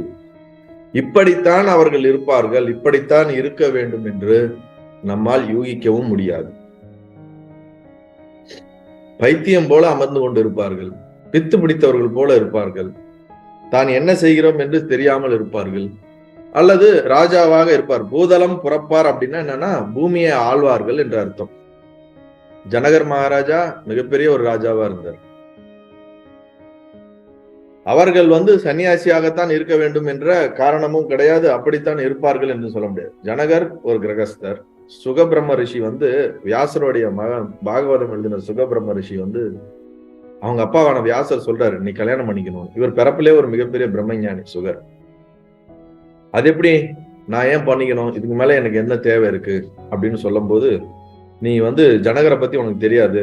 ஜனகர் வந்து மிகப்பெரிய பிரம்மஞானி. ஆனா அவர் கிரகஸ்த வாழ்க்கையில வாழ்ந்துட்டு இருக்காரு. நீ போய் பாரு. கிரகஸ்த வாழ்க்கையில இருந்தும் பற்றற்ற நிலையில வாழ முடியும். அதை நீ பார்த்து தெரிஞ்சுக்கோ. அதுக்கப்புறம் நீ வேணா நீ பண்ணிக்கோ. இவர் என்ன கேட்கிறாரு சுகர், கிரகஸ்த வாழ்க்கைக்கு போயிட்டா நம்ம எப்படி பற்றற்று அதுல இருக்க முடியும் அப்படின்னு கேட்கிறாரு. உடனே நீ அவரை போய் பார்த்து தெரிஞ்சுக்கோன்னு இவர் போய் ஜனகரை பார்த்து அவர் வாழ்றத பார்த்து அவர்கிட்ட விசாரம் பண்ணி அப்புறம் புரிஞ்சுக்கிறார், ஓ பிரம்ம ஞானத்துல வாழ்றதுக்கும் அவங்க வெளியில வாழ்ற விவகாரத்துக்கும் சம்பந்தம் இல்லை. இவர் ராஜ்யம் பரிபாலம் பண்றாரு, கிரகஸ்தரா இருக்காரு. அதுக்கப்புறம் தான் வந்து சுகர் பிரம்ம ரிஷி வந்து கல்யாணம் பண்ணிக்கிறா. அதுக்கப்புறம் 15 குழந்தைகளை பெற்றதாக புராணங்கள்ல சொல்லப்படும். ஒரு உதாரணத்துக்கு. அப்ப எப்படிப்பட்ட வாழ்க்கையை வந்து அவர்கள் தன்னை அமைத்துக் கொள்கிறார்கள் என்பது வந்து அவரவர்களுடைய பிராரப்தத்திலையும் அவர்கள் விருப்பப்படுற மாதிரி அதை என்ன பண்ணிக்கிறாங்க. விருப்பங்கிறது அந்த இடத்துல வாசனை அந்த மாதிரி அமைச்சு கொடுக்கும். ஒரு சில பேர் வந்து நிறைய சாஸ்திரங்களை எழுதி அடுத்த தலைமுறைகளுக்கு வழிகாட்டலாம். இல்ல நிறைய பேருக்கு சொல்லி கொடுக்கலாம். சில நெறிமுறைகளை கிரியேட் பண்ணலாம். சில பேர் சொல்லாம அமைதியா இருக்கலாம். இல்ல தான் மட்டும் தான் சாப்பிட்டுக்கிட்டு அப்படியே இருந்துட்டு போயிடலாம். சில பேர் அவங்க பாருங்க, இந்த நிசர்தத்த மகாராஜ் வந்து அதுக்கு முன்னாடி அவர் கல்யாணம் ஆகி குழந்தைலாம் இருக்கு. அவர் தெளிவடைஞ்சிடுறாரு. அதுக்கப்புறம் அவர் பண்ண அதே பிசினஸை கண்டினியூ பண்ணிக்கிட்டே வாழ்றாரு. 1981 தான் சமாதி ஆகுறாரு. ஒரு 10 இயர்ஸ் முன்னாடி தான் அவர் பண்ற பிசினஸை விடுறாரு. ஆஃப்டர் ரியலைசேஷனும் அவர் கொஞ்ச காலம் என்ன பண்ணிட்டு இருந்திருக்காரு, கடையை நடத்திட்டு வந்திருக்காரு. எப்படி சாத்தியம்? தான் இருக்கக்கூடிய உணர்வுக்கும் வெளியில வாழ்ற விவகாரத்துக்கும் சம்பந்தம் இல்லை. ஆனா மோஸ்ட்லி எப்படி இருப்பாங்கன்னா பற்றற்ற நிலையில இருந்து அவர்கள் வந்து விவகாரத்துல பெரிதும் ஈடுபடாமல் இருப்பார்கள். அதிகப்படியான பேர் ஒரு சில பேர் இந்த மாதிரி விவகாரத்துல ரொம்ப தீர்க்கமா ஈடுபட்டு வெளிப்படுத்தி கொண்டும் இருப்பார். அது அவர்களுடைய வாசனையை பொறுத்து இருக்குது. ஈஸ்வரன் எப்படி அவங்களுடைய வாசனைகள் தீர்மானிக்கிறாரோ அதை பொறுத்து இருக்கிறார். பூதலம் புறப்பார் அயம் புகுந்து உண்பார். அதான் அயம் புகுந்து பிக்ஷை எடுத்து சாப்பிடுவாங்க.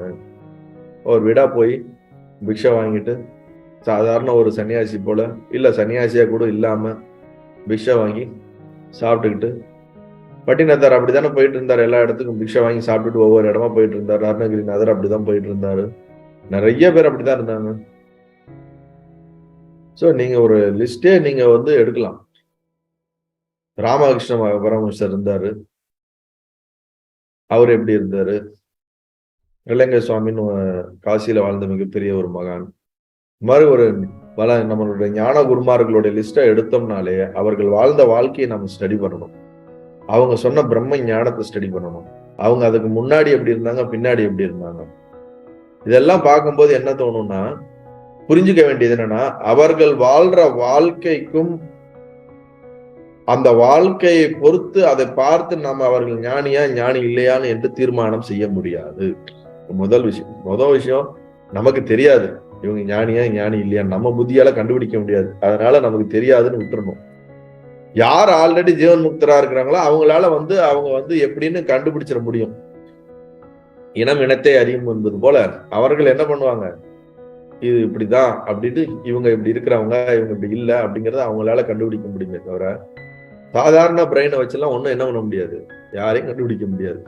அவங்க கொடுக்குற உபதேசத்தை வச்சு அவங்களோட வாழ்ந்து அவங்க கூடயே இருந்து எல்லா சூழ்நிலையிலும் அவர்கள் எப்படி கைகாளுகிறார்கள் என்பதை பார்த்து தான் நம்ம பல நேரங்கள்ல அதை தீர்க்கமா அவங்கள பிடிக்க முடியுமே தவிர, அவங்க டீச் பண்றதை வச்சு மட்டுமே பிடிக்க முடியாது. ஒரு சில பேர் ரொம்ப நல்லா டீச் பண்ணுவாங்க, ஆனா அவங்க ஞானம் அடையாதவர்களாக இருக்கலாம். ஒருத்தங்க டீச் பண்றதை வச்சுலாம் நம்ம இவங்க ஞானி இல்லைன்னு சொல்ல முடியாது. ஏன்னா டீச் பண்றதுக்கு ஒரு குவாலிட்டி இருந்தா போதும், ஒரு எபிலிட்டி, ஒரு குவாலிட்டி. இந்த சப்ஜெக்டை நல்லா உருப்படுத்தி இதெல்லாம் நல்லா அறிவால புரிஞ்சுக்கிட்டு அதை கரெக்டா நிறைய உதாரணங்களை சொல்லி நிறைய கதைகளை சொல்லி ரொம்ப சூப்பரா நல்ல நல்ல ஆச்சாரியர்கள் இருக்கிறாங்க. தமிழ்ல சான்ஸ்கிரிட்ல எல்லா ஆச்சாரியர்களும் அவர்கள் இந்த அத்வைதத்தையோ மற்ற சாஸ்திரத்திலயோ கரைச்சி வெளியே சூப்பரா பிரசன்ட் பண்றவங்களா இருப்பாங்க. ஆனா தெளிவடையாம கூட இருக்கணும். சில பேருக்கு சொல்ல தெரியாது, டீச் பண்ண தெரியாது, வெளிப்படுத்த தெரியாது. இப்ப நம்ம ரமண மகரிஷி எடுத்தோம்னு வச்சுங்களேன், அவருக்கு டீச் பண்றதுக்கு வராது. அவர் கேள்விக்கு பதில் சொல்லியிருக்காரே தவிர எங்கேயுமே ஒரு சிஸ்டமேட்டிக்கா அவர் எங்கேயுமே டீச் பண்ணதே கிடையாது. ஒரு சாஸ்திரத்தை எடுத்து அவர் சிஸ்டமேட்டிக்கா எங்கேயுமே டீச் பண்ணதே கிடையாது. சீடர்களுக்கு கேள்விக்கு பதில் சொல்லுவாரு. அதுவும் அவரு அடைஞ்ச அந்த ஞானத்தின் வழியிலேயே டைரக்டா சொல்லுவாரே தவிர எல்லா பிரெயினுக்கும் உட்காந்து கன்வின்ஸ் பண்ற மாதிரி அவருக்கு இந்த சாஸ்திரங்களை கரெக்டா படிச்சு இதுல சொல்ற மாதிரி எல்லாம் வெவ்வேறு விதமானலாம் கன்வின்ஸ் பண்ணி அவருக்கு வராது. அவருடைய கேள்வி பதில இருக்கட்டும், அவருடைய இதை எடுத்து பாத்தீங்கன்னா தெரியும். சோ அந்த மாதிரி ஒவ்வொருத்தருக்கும் ஒவ்வொரு மாதிரி இருக்கலாம். ஜென்ரலா என்ன சொல்லுவாங்கன்னா, சோஸ்திர பிரம்ம நிஷ்டத்தை தான் படிக்கணும். யார் ஒருவன் அந்த நிஷ்டைய வாழ்க்கையில அனுபவிச்சிருக்கானோ, எவன் ஒருத்தன் சாஸ்திரத்தை படிச்சிருக்கிறானோ, அதன்படி வாழ்றானோ அவன்கிட்ட தான் படிக்கணும்னே ரூல் இருக்கு. ஆனா இன்னைக்கு காலத்துல எங்க போய் நீங்க தேடுவீங்க? சாஸ்திரம் படிச்சவங்க இருக்காங்களே தவிர நிட்டை அடைந்தவர்கள் இருக்க மாட்டாங்க. நிட்டை அடைந்தவர்கள் என்ன பண்ணுவாங்க, இது படிச்சிருக்க மாட்டாங்க, இல்ல படிச்சிருந்தாலும் சொல்லி தர மாட்டாங்க, அவங்க பாட்டுக்கு இருப்பாங்க. இது ரெண்டும் கிடைக்கிறது மிகப்பெரிய அரிது. சோ ஜீவன் முக்தர்கள் சஞ்சித கர்மத்தினால் உண்டான பிராரத்த கர்மம் பலவிதமாகும். அதனால் பிராரத்த வினைக்கு தக்கவாறு விவகாரங்கள் அவர்களுக்கு பலவிதமாய் பொருந்தும். ஒருவருக்கு இருப்பது போல் மற்றவருக்கு இருக்காது. அதனால் ஒருவர் மகா தவத்தை செய்ய விருப்பமுற்று செய்வார், ஒருவர் வியாபாரம் செய்ய விருப்பமுற்று செய்வார், பூமியை ஆள வேண்டினும் ஆழ்வார், சிலர் பிச்சை எடுத்து உண்பர். இவ்வாறு ஜீவன் முக்தர்கள் பலவிதமான விவகாரங்கள் உடையவர்களாய் இருந்தாலும் அவர்கள் அனைவருக்கும் ஞானம் அதன் பலமான முக்தியும் சமமே. இதுதான் முக்கியம். அவர்கள் அடைந்த ஞானத்துல எந்த ஒரு பேதமும் கிடையாது, வித்தியாசமும் கிடையாது, தாரதமியம் கிடையாது, ஏற்றத்தாழ்வு கிடையாது. ஜனகர் அடைஞ்சதும், வியாசர் அடைஞ்சதும், சுகர் அடைஞ்சதும், ராமகிருஷ்ணர் அடைஞ்சதும், சங்கராச்சாரியார் அடைஞ்சதும் எல்லாமே என்னது? ஒன்றுதான். அதற்கும் அந்த ஞானத்துல எந்த பேதம் கிடையாது, எல்லாம் ஞானம் ஒண்ணுதான். தாயுமானவர் அடைஞ்சதும் சரி, எல்லா ஞானிகளும் யார் யாரெல்லாம் அவதார புருஷர்கள் நம்ம சொல்றோமோ, கிருஷ்ணரா இருக்கட்டும், ராமரா இருக்கட்டும், பரசுராமரா இருக்கட்டும், தத்தாத்திரேயரா இருக்கட்டும், எல்லாருக்குள்ளும் இன்னைக்கு இருக்கக்கூடிய ஜீவன் முக்தர்கள் அந்த அன்னைக்கு வரைக்கும் இருக்கக்கூடிய பிரம்ம ஞானம் ஒன்றுதான். ஆனால் அவர்களுடைய சஞ்சித பிராரப்த கர்மத்தினால் அவர்களால் செய்யப்படக்கூடிய விவகாரங்கள் வெவ்வேறு, அவர்களால் வெளிப்படுத்தக்கூடிய முறைகள் வெவ்வேறு, வெளிப்படுத்தின தன்மைகள் வேறு வேறாக இருக்கலாம். அவர்களுக்குள் பிரம்ம ஞானம் வேறு வேறு கிடையாது. அனுபவித்த ஞானமானது ஒன்றுதான், முக்தி ஒன்றுதான். அனைவரும் முக்தியை அடைந்தார்கள், அனைவரும் விவேக முக்தியை அடைவார்கள் சரீரம் விட்ட பின்பு. சரீரத்தில் இருக்கும் போது ஜீவன் முக்தர்களாக இருப்பார்கள். அப்படி இருப்பவர்களுக்கு பேர் தான் பிரம்ம வித்து. 7 பூமிகள்னு நம்ம சொல்லுவோம். 7 நிலைகள்ல 4வது நிலையானதுதான் இந்த பிரம்ம வித்து என்ற நிலை. இதற்கு அப்புறம் இருக்கக்கூடிய இந்த 3 நிலைகளில் வரன், வரியன், வரிஷ்டனை பத்தி நம்ம அடுத்த வகுப்புல படிப்போம். அடுத்து வர பாடல்கள் எல்லாம் அடுத்த வகுப்புலயே இந்த தத்துவ விளக்கப்படலம் முடிஞ்சிரும்னு நினைக்கிறேன். இன்னும் நெக்ஸ்ட் வீக் வகுப்புலே. அதுக்கடுத்து சந்தேகம் தெளிதல் படலம் தான். சந்தேகம் தெளிதல் படத்துல அதிகப்படியா அவர் எதை கேட்கணும்னா, இந்த ஞானிகளை பத்தியே தான் திருப்பி திருப்பி அவங்க நிலைகளை பத்தியே கேள்விகள் வந்துகிட்டே இருக்கும். அதை விளக்கும் விதமாகத்தான் இருக்கும். இந்த ரொம்ப டீப்பா இந்த சப்ஜெக்டுக்குள்ள விளக்கம் பண்றது இதோட முடியுது. சோ இன்றைக்கு நம்ம பார்த்தது சிரவண மரண நிதித்தியாசனமும், நம்ம ஆத்ம ஞானம் அடைந்த பின்பு அப்ரோக்ஷ ஞானம் கிடைத்த பின்பு வரக்கூடிய தடைகளும், அந்த தடைகளிலிருந்து எவ்வாறு விலக வேண்டும் என்பதும், அதை விளக்க செய்ய வேண்டிய செயல்கள் என்ன வேண்டும், எவ்வளவு காலம் வரைக்கும் நாம் இந்த சிரவண மரண நிதித்தியாசனை செய்ய வேண்டும் என்றும், ஜீவன் முக்தர்கள் யார், ஜீவன் முக்தர்கள் எத்தனை வகை இருக்கிறார்கள், அவர்களில் பிரம்ம வித்தை பற்றி நாம் பார்த்திருக்கின்றோம். மீதமுள்ள பாடல்களை அடுத்த வகுப்பில் பார்ப்போம். நல்லது.